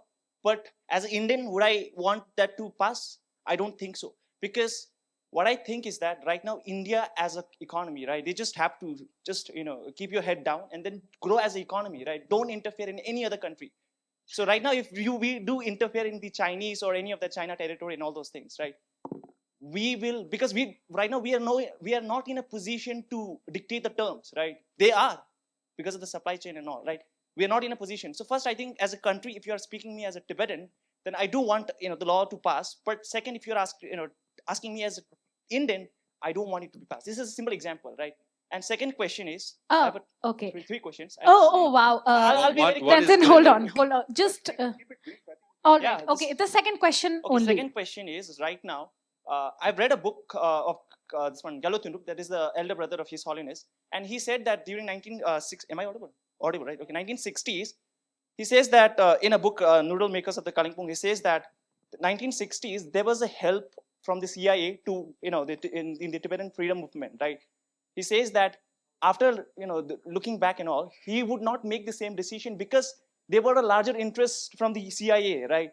Right now, yesterday, 250 Mark Rubio was here, US Secretary in India, US Embassy, and they've invited the current president of the CTA. So it does seem to me that there's, the US is trying to send some message to the China, and I don't know why, but I thought they were in good terms because the President Trump was in China in the last few years. So do you not think that we as a Tibetan are making the same mistake by trusting American again? And because we do have to understand that America, right? Tenzin, They will look at I'm so sorry to interrupt you, but thank you so much. Okay, I think we get both the questions. When you mentioned identity crisis, my first instinct was to go to Geshe, but I think Dr. Sangay, you're ready with the mic, so I'll hand it over to you, and then I'll go to Geshe and Nitin. I'll get into dialectic debate with him. Geshe can do better, but I'm born in India, so I think and like everything Indian, but I'm Tibetan too. But I'm not conflicted. I always say this, India has done the most for Tibetans, and we are most grateful. No one would do what India has done for Tibetans. That I always say this. And then in the last 30 years, I've been in America, and I carry their passport. But if you ask me, who am I? I'll say I'm a Tibetan, first and foremost. I'm born a Tibetan, I'll die a Tibetan. Right? Now, when I speak about His Holiness Dalai Lama in India, I don't speak simply from Tibetan as a Tibetan with being selfish. As I said, there is India's stake is also there. If you have the fake Dalai Lama appointed by the Chinese government declaring Sikkim as part of China, what would you do? So is it better for India to make it stand now, or rather have a Chinese pension Lama come and say Sikkim is part of China, and all the Sikkimis should come to China, and based on these historical records, right? Darjeeling is part of China, Arunachal is part of China. They will make those claims no matter what. So you can say Uganda state, right, is very volatile.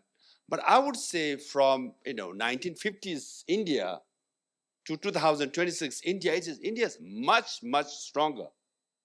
For almost 30 plus years, India was ideologically aligned with China. And Hindi Chini Bhai Bhai was the slogan. Now we are no more in Hindi Chini Bhai Bhai state. पहले हिंदी चीनी भाई भाई का बहन सबको छोड़ दिया. All the बहन should विरोध, है कि नहीं? Right?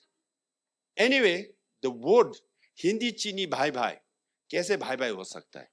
You go to doctors, what do they say? चीनी मत खाओ, चीनी मत खाओ, चीनी जहर है, चीनी जहर है. Yes or no? Right? So that's what we are saying. Doctors saying चीनी मत खाओ. You've said Chini, Hindi, Chini, Baiba, how many times, for how many centuries, how many decades? What did India gain? Northeast ka problem continued, AK-47, Kashmir ka problem, AK-47. You just look, you are surrounded now. In Nepal has one pro-China party and one pro-India party. Bangladesh has same, Sri Lanka has same, Maldives has same. How long and how far you want to still stay with your head bow down? China has interfered everywhere. And they will interfere more. And then whole of Himalayan is at stake. Now, yes, if China allows you to bow down, then you should. But China will not. They will interfere. Nepal is the only other Hindu country in the world. And it has pro-India, till recently pro-China government, for decades. So how long and how much can you tolerate? So that's my main thing. Now, again, your thing that, see, the president of the CTA was invited to the CIA involved and Galuthundu. No, we are not pro-America, or we are issue of America. We are an issue where we want India, America, Europe, including China, to come and support us. So we seek support from anyone who support us. No, you can't simply say that that CIA CIA is involved everywhere. Just because CIA is involved doesn't make it bad. Why? CIA is involved in India now. Chinese always say this. No, you guys are involved with CIA. Yeah. KGB was involved with China when you had relations with the Soviet Union. When you ended in 1970, CIA was involved in China, right? When CIA is involved in China, it's good. When CIA is involved in Tibet, it's bad. So we are an issue. We are clear-eyed. We seek support from everywhere. We lobby all the countries with clear-eyed, with our interests in place. We go to America, as I said, when the Trump passed the law. We didn't say, give us this, we'll give you that. If you look at the law, it's all pro-Tibet. On reincarnation, on resource, everything. Whatever we wanted, we put that in the law, and Trump signed it. America passed it, right? So that's what we want also from India and rest of the world. Yeah. Thank you, Dr. Sangay. Nitin? Very quickly, don't worry about identity crisis. All of us in India have it. Right. I'm a member of a community which comes from the coastal part of Karnataka, but the state language of Karnataka is Kannada, which is not my mother tongue. But I'm part of the Republic of India, where I'm a citizen of the country whose official language is neither my mother tongue nor my state language, and I speak to in a language is none of the above. Right. So, but I'll come back to okay, you. I promise, if we have time. But the larger point I'm trying to make is you can have loyalties, affiliations, fidelities without necessarily it being part of your identity. We have multiple identities and we could choose which identity we want to emphasize. As long as you do it in the right, rightful, thoughtful way, that's fine. There's no constraint on that. Right. But I impose on you that a key part of your identity, we were talking of reincarnation, you're definitely the reincarnation of the first electrical engineer turned think tanker turned wonk, right? So I'm grateful for that in many ways. Anyway, Gishila, any thoughts from you before I come to others in the audience for questions? The issue. Or the CIA involvement either. Identity issue is a very deep philosophical, issue. Buddha has addressed it, and the Indian masters and the Tibetan masters have addressed the issue, and this is a kind of a subject that the meditators very intensively study, and then contemplate, and then then go deep down into the issue of identity. Buddha says there is no such identity. If you try to look, just exactly what you said, that if you look from different perspectives, you find different, personalities and different, identities, which you are going to find it because you have been trying to pinpoint, exactly which is your identity. If you try to pinpoint and try to find out what exactly am I, then you won't find anything. This is the essence of Buddhism. That is why it is called selflessness, and the Nairatma. And the Nairatma is the there is no essential entity called Atma, but it is simply designated on the basis of conventional existence. Right. And if I may, I'll just add one point very quickly here. Sometimes when there is a debate between different types of identities that we embody when it comes to the issue, when it comes to a particular issue, let's say the Tibet Policy Support Act of 2020, if the identities aren't giving you a clear answer, maybe your interests would, right? So if you want to adopt a particular leaning or advocate for something that really matters to you here and now, that's an approach I would consider you to adopt. Okay, we're open to other questions and or comments. I see none in the audience, and okay, there we have one. Okay, two, the lady in the back, and then we have the gentleman here in the middle, and then we have here. Right. And if I may, if it's okay with the panelists, we'll club these three questions, if that's okay. Please, over to you.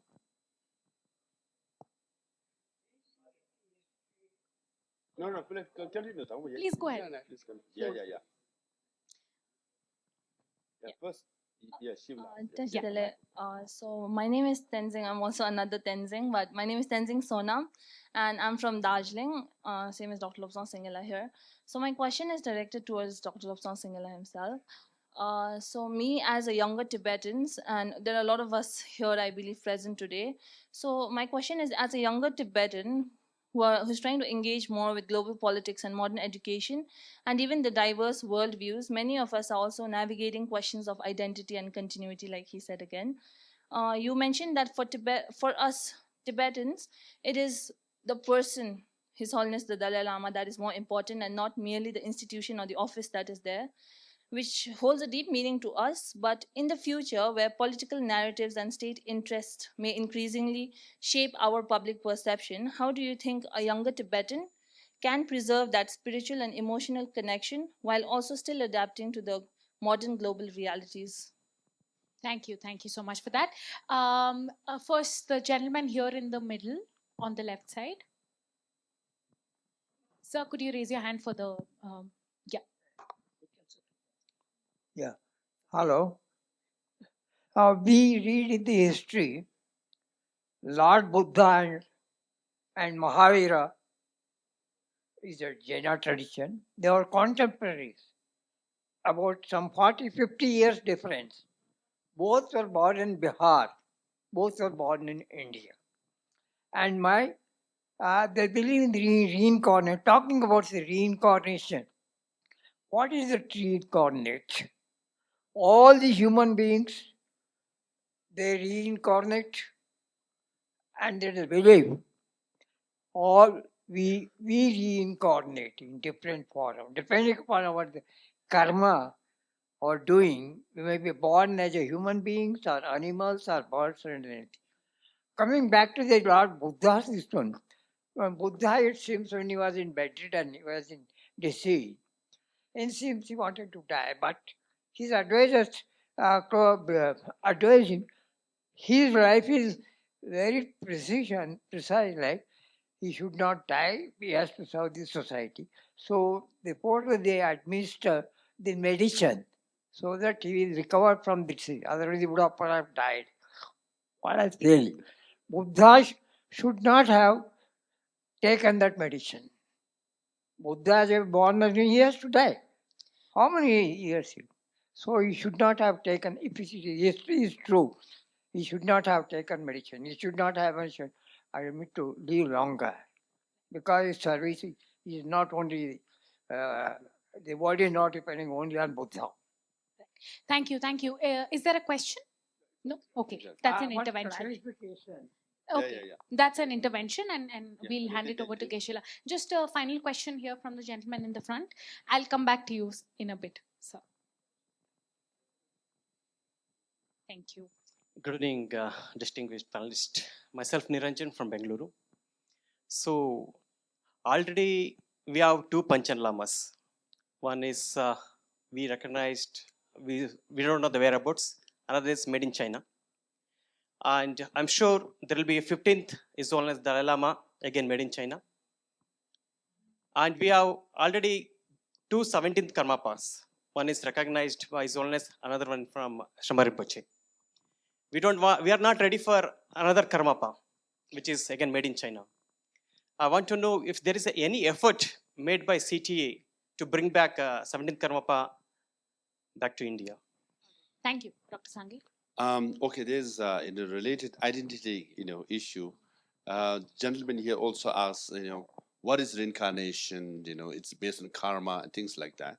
And you also, whether Tibetan or Indian identity among the youth. But I always feel it's a matter of choice, or it's a matter of your mindset. If you think you are a Tibetan first, then you are a Tibetan. Then you are Indian. Then you're American and European. Ultimately, if Geshe said, if you go by Buddhist notion of interdependence, and then even the self does not exist. It's conventional wisdom imposes self, right? So you have to choose. If you go philosophically, self does not exist.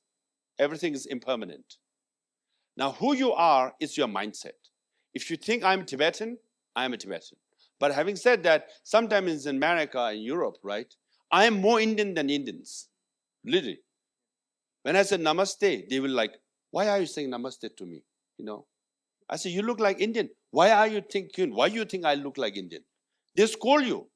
And I take pride in saying, namaste, shukriya, aapse baat nahi karna, aap chale jao. I met people like that, who were really embarrassed to, acknowledge. And I proudly say this, And then sometimes they say, how come you are praising India so much? India is this and that. I said, yeah, I'm not praising India. I'm just stating a fact. India has done the most for Tibetans. It's a fact. No. This government, you should be critical. I said, I don't care. So I'm more Indian than Indian sometimes, right? But I'm always a Tibetan. So that's the mindset. That's the choice I have made. That's how I think. So that's why I don't have any identity crisis. Similarly, you gentlemen, you just said, what is reincarnation? Is it based on karma, things like that? Also, it's a matter of choice. You're a believer, you're not a believer. If you're a believer, you believe in reincarnation. There's a reincarnation. There are lamas, they come back and serve humanity. All the stories and the narrative that, you can go all the way to Buddha and Avatar. We also, Buddha went through 1,000 avatars. My family is in Nepal, and they just went for pilgrimage to Tambuluje, means female tigress was so hungry, and then she had cubs that Buddha saw in his human form, saw the tigress might eat her own cubs. So he sacrificed him, he bleeds himself, sacrificed himself to feed the tigress so that she could save cubs. That's one life of Buddha, and it's a huge river, a sacred place in Nepal. So we believe that. Now, is that a story? Is that a fiction or not? If you're a believer, we believe that. We believe in reincarnation. Now, empirically, if you look at all the 14 Dalai Lamas, right, all of them have been very successful, except 3 or 4 who died young, 9, 10, 11, and 12. China claims to have interfered. That's when they have supposedly used golden urn. So if you use golden urn, it brings bad luck. Okay, they die young, right? No interference is better, right? Otherwise, if you look at all the rest of the 10, very successful. So 10 out of 10, we have had great Dalai Lamas, including one born in India, or Ngawang, 6th, great poet. Of course, he liked bar and he liked bar singers and all that. But he turned out to be a great poet. So he has accomplished that way also. So by and large, now you can criticize the reincarnation process. You said a narrative. Some would say, again, you also said there's two pension lama, 2 karmapa, all that. But reincarnation process, by and large, is very democratic and transparent. There's a one bad reincarnation because of the abuse of processes, or because of abuses of power. Followers slowly dwindle and they stop following, and that school disappears. So if you study over 700-800 years, as I said, we have great lamas have disappeared. Because why? Tibetans democratically and transparently, we sort it out. We don't take like election cycle of 5 years, but we take a lifelong. But we sort it out. We keep the good ones and we remove the bad ones. So that's a very democratic, successful process. And that's how we're going to do it.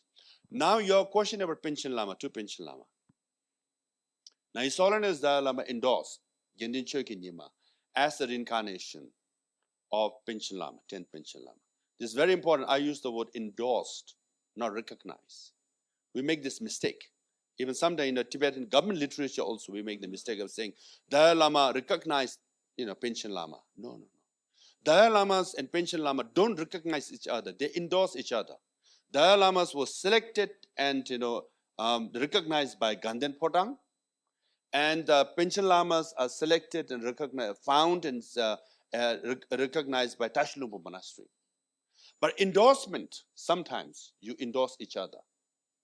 But then endorsement is different from recognition. Recognition gives you the authority to decide whether you are genuine or not. Endorsement does not. For example, there is a prime minister candidate in India. Some of the chief ministers might endorse adds legitimacy, but does not make him or break him, right?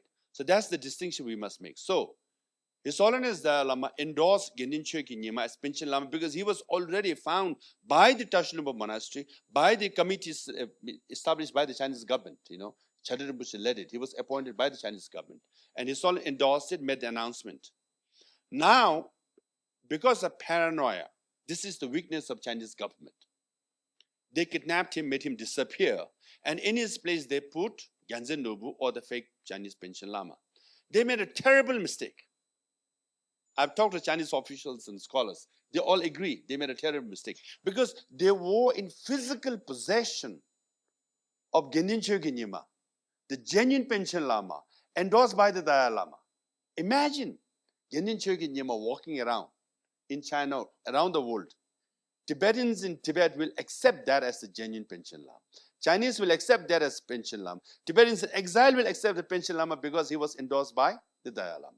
And Europeans and Americans, the whole of Himalayan region would accept Gendin Chökyi Nyima as the real Pension Lama.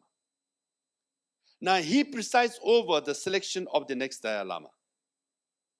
He will add legitimacy. He does not recognize, but his endorsement will add legitimacy, right? And they made a mistake.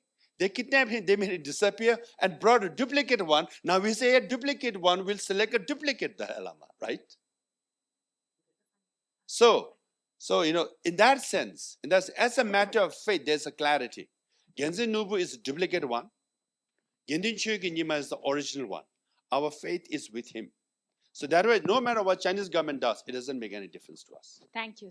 Nitin. Yeah, I just want to, you brought out a very important point, and I'm speaking now from the perspective of a person who's a strategist rather than a spiritual person.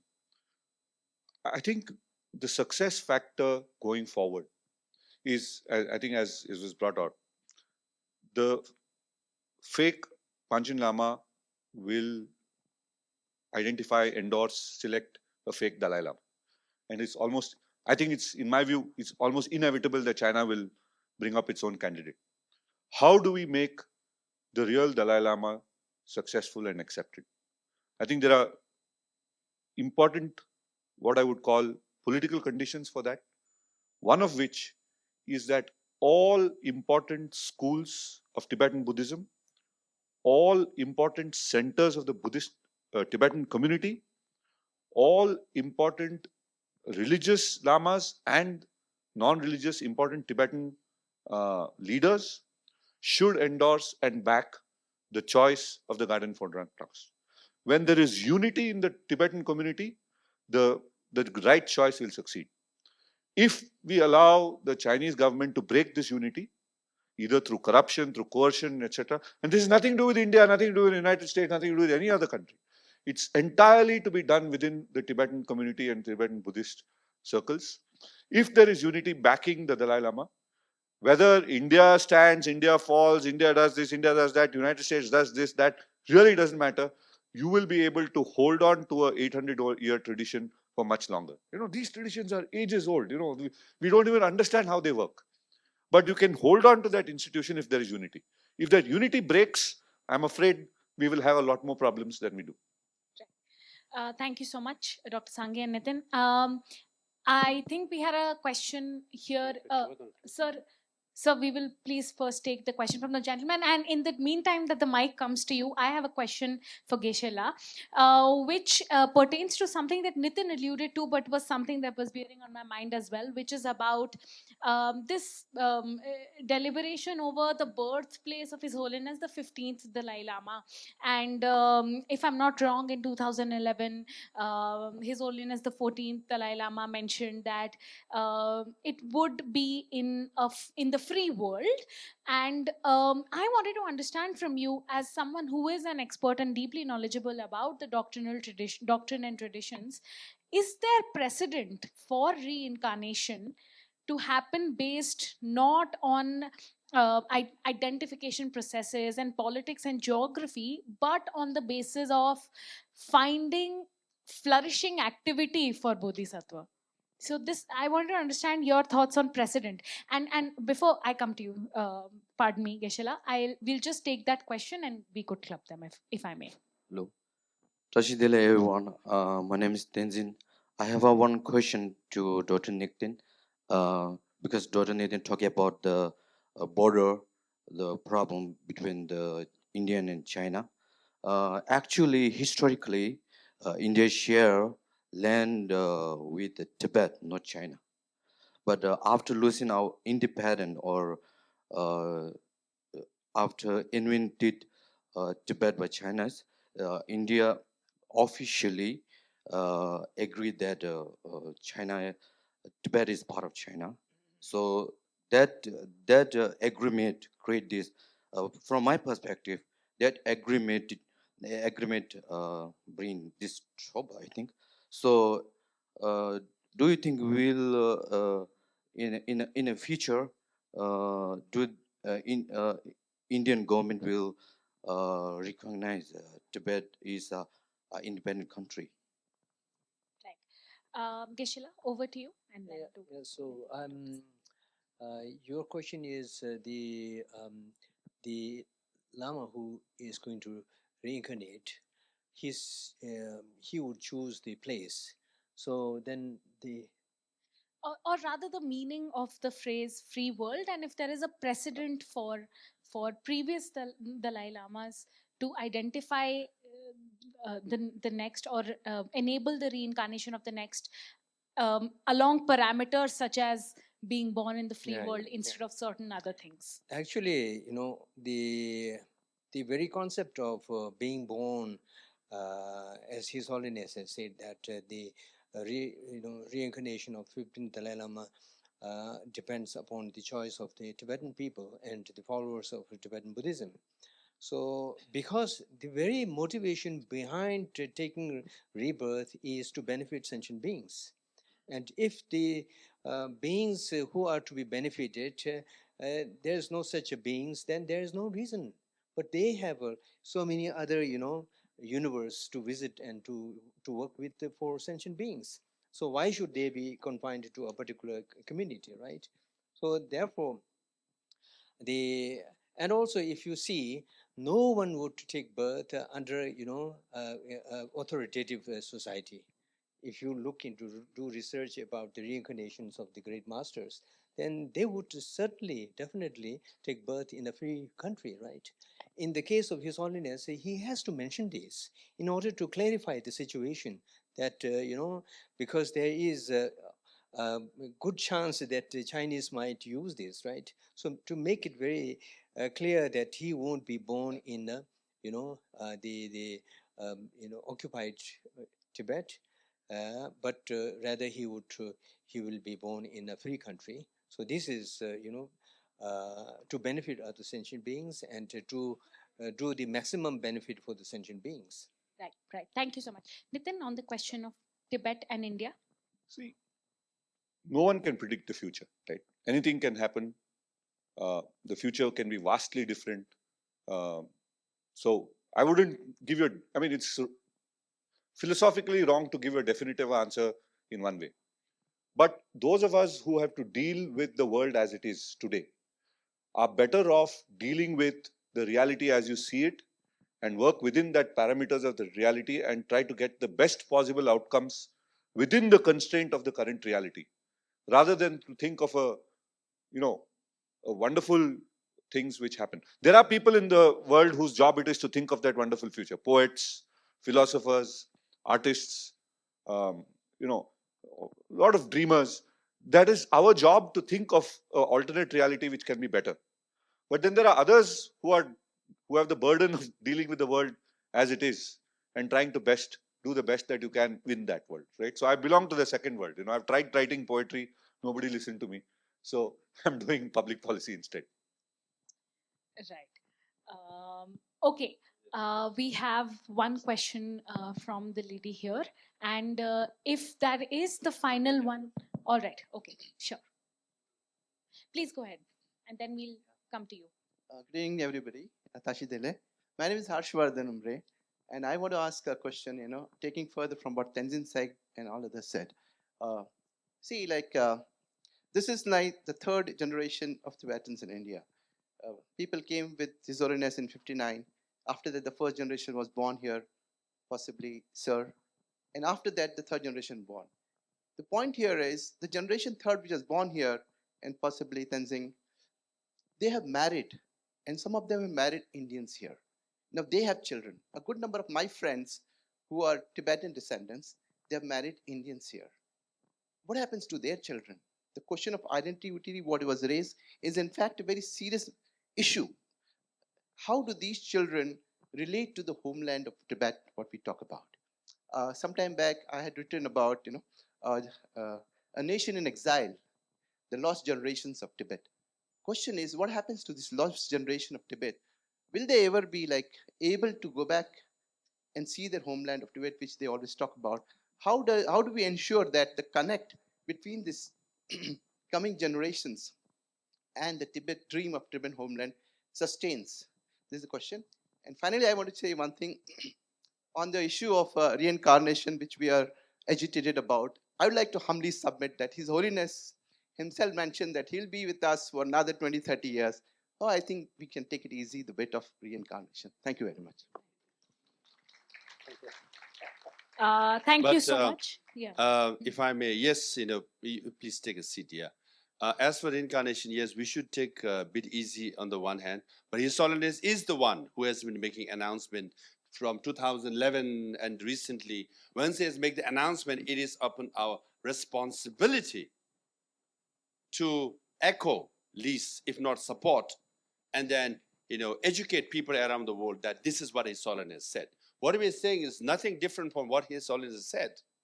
So don't you think we should echo and support that what he has said and clarify and, create awareness among the people? That's what we are doing. So, so I just want to make it quite clear. Now, as for your question about identity crisis, this, linear regression, there's the first generation who lost Tibet, who are the patriot, who fought and who suffered. Then they came to India. The second generation, we are the ones who are Bollywood, who like Salman Khan, Ashwarya Rai. They're little lost. The third generation, oh my goodness, they eat Korean food, they eat Vietnamese, they're lost. And the fourth generation will lose things like that, right? I don't subscribe to that idea. Let's say India.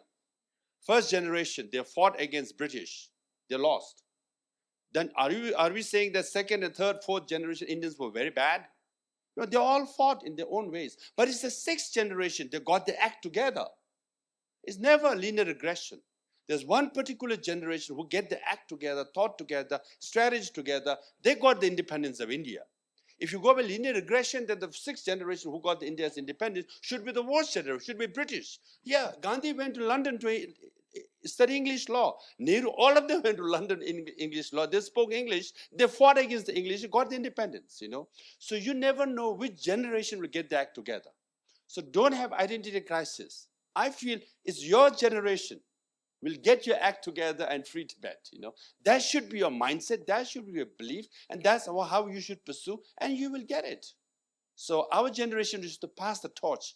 And we are doing the best we can, Ruwa, to pass the torch. Thank you so much, wise words.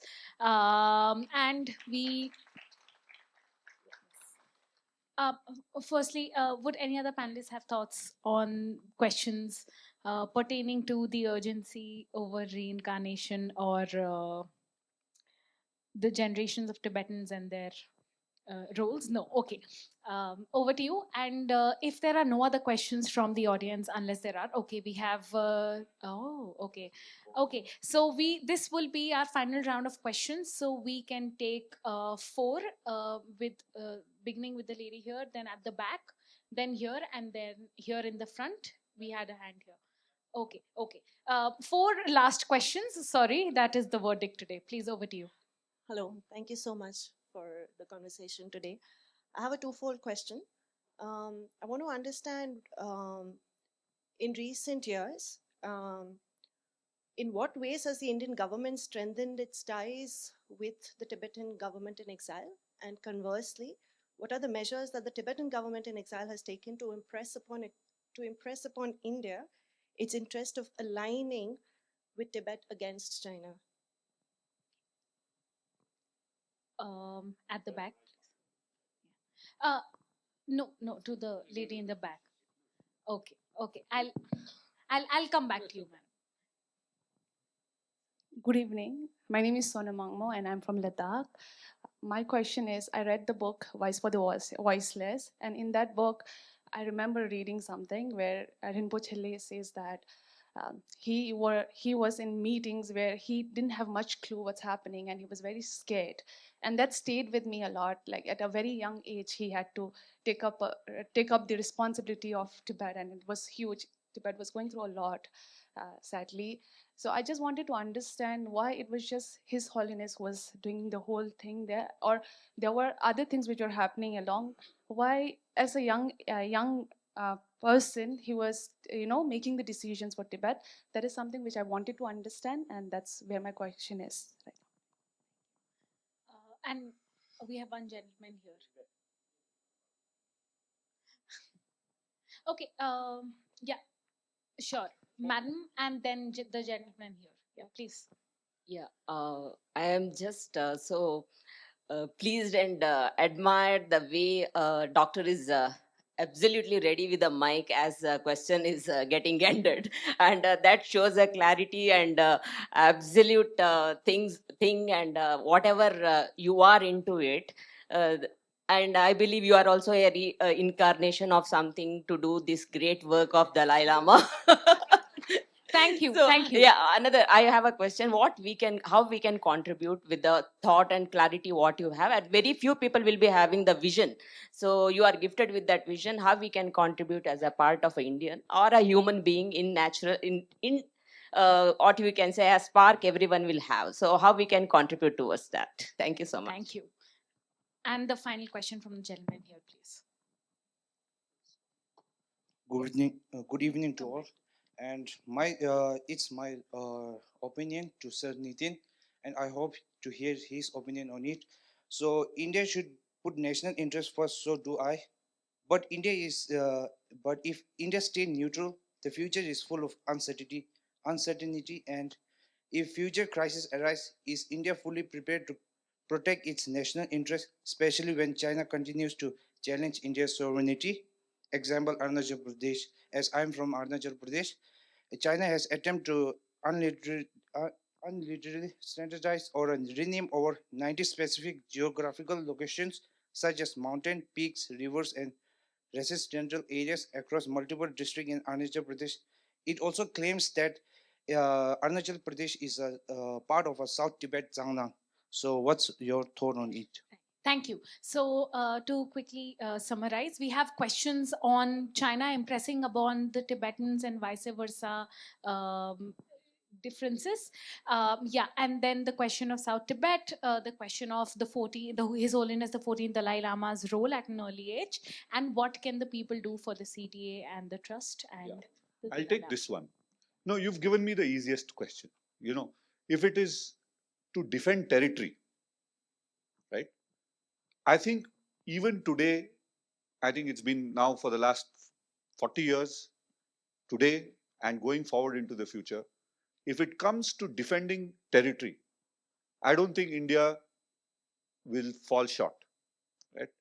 There is no way. I mean, the Chinese can name trees in Arunachal Pradesh, or they can do whatever they want. I mean, they can write science fiction. You know, we don't really care. But if it comes to taking territory, no way they'll be able to succeed, right? To that extent, I mean, we work a lot with the Indian Armed Forces. I have the confidence as a citizen that the defense preparedness that we have will be sufficient, more than sufficient, for us to hold and defend territory. 1962 was once, you know, it was once in a, I think, ever kind of a, it will never ever happen. So holding territory, I think you can rest assured. The more difficult one is that how do you deal with coercion? How do you deal with pressures which they exert, which will affect your other interests? That is the question. So as Arunachali, you can rest assured, you don't worry about anything. The armed forces will be there to protect everything, right? It's the political pressure, the economic pressure, technology, in global trade, in geopolitics. That is the one which is harder for us to deal with. Yeah, Dr. Sangay. Your question, what India is doing for CTA and what CTA is doing or asking from India, the lot we cannot say, because in my official capacity, because Indian government does the most. And I can assure you, for example, education is mainly funded. There's, you know, some of the schools are mainly funded by the government of India. And in fact, till recently, all the teachers and staff were also Indians, you know. So, and there are other, without the support of the Indian government, I can say, CTA or the Tibetan government exile will be much, much, much weaker. So because of support of Indian government, we are where we are now, you know. Given a choice, do you want to be much more stronger, much more visible in India? Of course. And do we make the request to the Indian government officials? We do. But within the Indian bureaucracy system, obviously it all depends on whether that guy is risk-averse bureaucrat or creative, sympathetic, educated ones or not. That you have to, you know, deal with. But by and large, over 67 years now, yes, India has done the most, and all the officials do the best they can. Now, your question about, His Holiness Dalai Lama being scared. Perhaps you're talking about His Holiness Dalai Lama's visit to China in 1954, when he was just 17 or 18 years old, you know. So he was given these responsibilities by elder Tibetans because they saw the impending, you know, the invasion from China, and all the elderly aristocrats say, we better get this young guy who's yet to be a teenager to hand over the power to him and say, you're special, handle it, you know. Now imagine him going to China and spending 11 months there, trying to persuade, even appease perhaps Mao Zedong so that he could be a little more lenient on Tibet. And finally, when he whispered to his ear that religion is poison, Dalai Lama, you have modern mind, be modern, that scared the hell out of him, you know. So then he came to India. He spent 6 months here trying to persuade Indian government, Indian leaders to make him stay here because he doesn't want to go back. But then Chinese Prime Minister Zhou Enlai came to India 3 times, a prime minister of a country, visiting one other country 3 times to persuade Nehru and other Indian leaders to persuade His Holiness Dalai Lama to go back. And finally, under the assurance of the Chinese government, Indian government persuaded, rather arm twisted, His Holiness Dalai Lama to go back to Tibet in 1956. And 3 years later, he came back. That's why, because of the part guilt, part naivety, and India has been very helpful since then. Thank you. Thank you so much, Dr. Sangay. We will take 2 final questions, one from the gentleman here, and I'm going to come back to you, Tenzin. I'm trying to be kind here. Please, or you could be... Oh, it's answered. That's awesome. So one final point to you. Unfortunately, I'm going to be unable to take that. We're going to come back to Tenzin here, and we'll have to conclude with that. So sorry. Or could you be loud?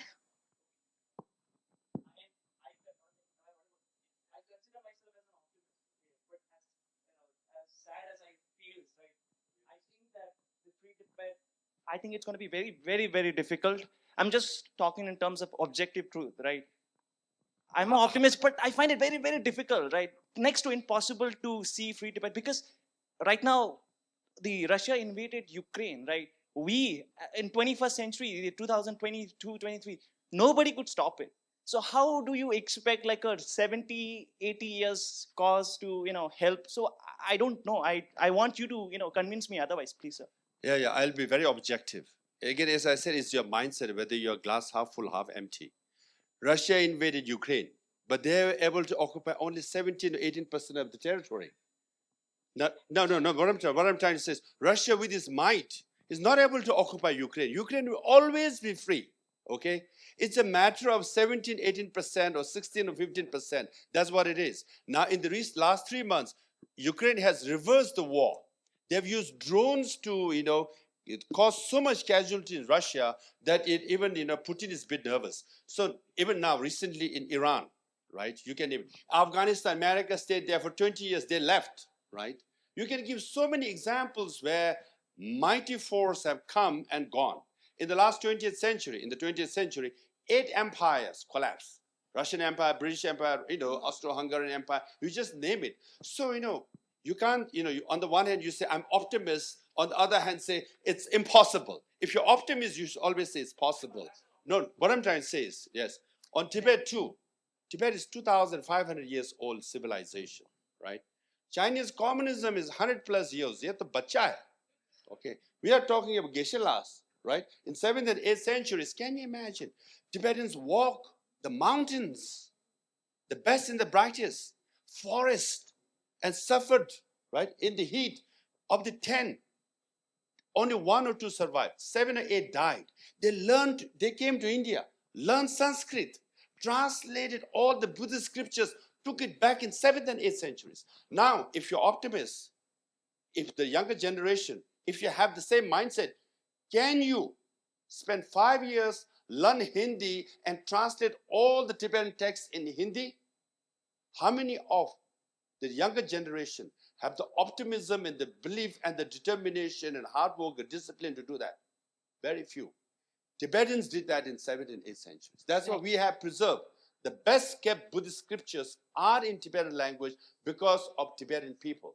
So our DNA, our genetically, we are a very hardworking people because we are from the mountains. We occupy the mountains of 4,000 meters height average. Can you imagine? Chinese, they live in the plains, right? They can survive only on rice. We survive on sampa and momos. Yeah. Thank you so very much, Dr. Sangay. Any final thoughts from Geshela or Nitin? No, all right. Anything from you, sir? No. Okay. Thank you so very much. That's an awesome note to end this panel discussion on. You have been wonderful. I apologize again to that gentleman, but I'm hoping our panelists will stick around for offline conversations. Oh yes, absolutely. I'm craving now. I've been thinking about Meghna biryani since the start. Now I'm thinking about momos, so I know what I'm going to have for dinner. But thank you so very much, Geshela, Dr. Sangay, and Nitin, for your insightful remarks remarks and conversations with the audiences. I think we've all taken something or the other away, away from here. But I think the most important thing that's happened in this room, and I think I speak for everybody when I say that the awareness and the need to understand the inner workings and the mechanics of both the Tibetan spiritual system, the Tibetan Buddhist spiritual system, as well as the politics and geopolitics, that awareness has certainly gone up many notches in the room. So huge round of applause once again, and I hand over to Miss Donze for the closing. Thank you. Thank you, Anushka, for leading such an excellent discussion. Now we'll quickly have felicitation. I would like to request Dr. Lobsang Sangay to kindly felicitate our speakers and moderator. First, we have Geshe Ngawang.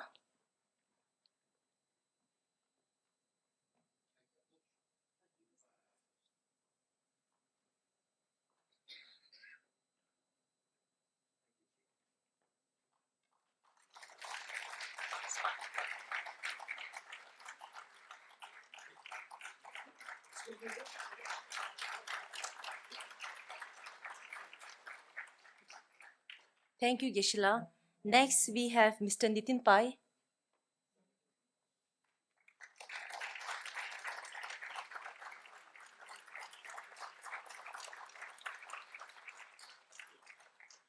Next, we have our moderator, Anushka Saxena.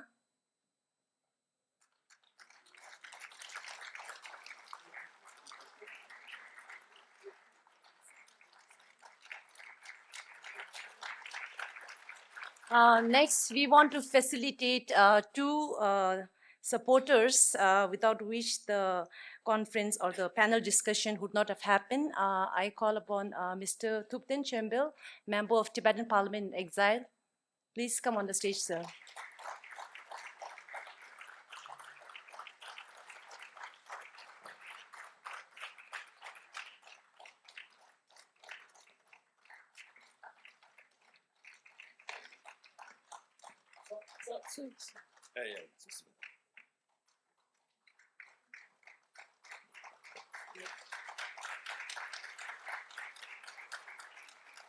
Next, we have Mr. Dawala, President of Umelam Association, Bangalore.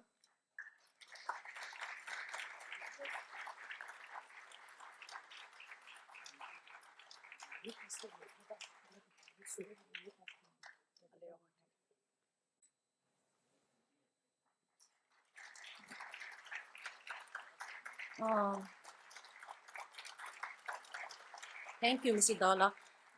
Finally, we have Mr. Tenzin Pelbar, President of Tibetan Youth Council, Tibetan Youth Hostel, Bangalore. Please come on the stage.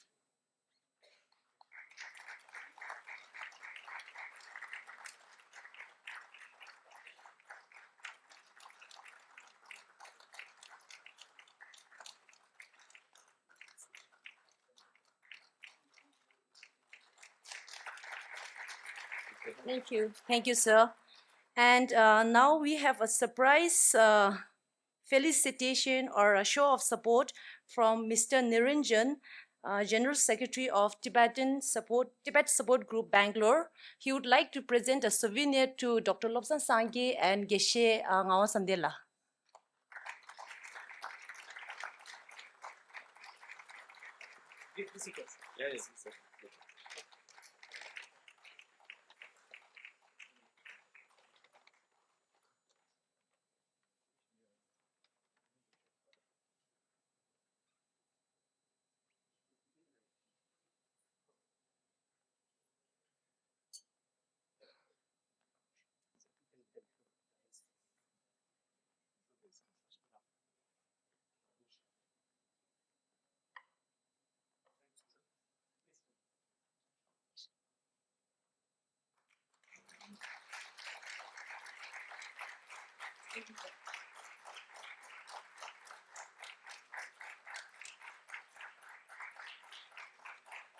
Next, Dr. Lobsang Sangay.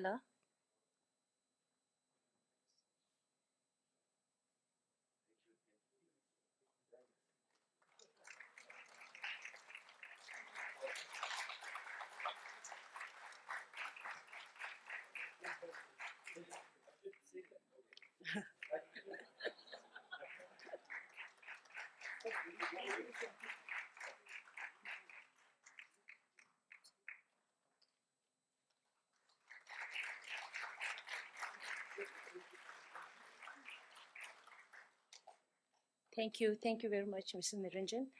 I would like to express my heartfelt gratitude to our esteemed speakers and moderator for enlightening us with valuable insight. I'm sure the wisdom and perspective shared today have helped our participants better understand the significance and global implication of the Tibetan Buddhist system of reincarnation. I would like to thank again Mr. Dawala, Mr. Thupten Chobel, Tenzin Pelbar and his team from Tibetan Youth Hostel for making this event a success. And finally, I would like to thank Takshashila Institution and also Bangalore International Centre and all the participants for taking out time from their busy schedule and actively participating and making this event a success. Thank you very much, everyone. Please note that we have refreshments arranged at the lobby and kindly enjoy yourself. Thank you.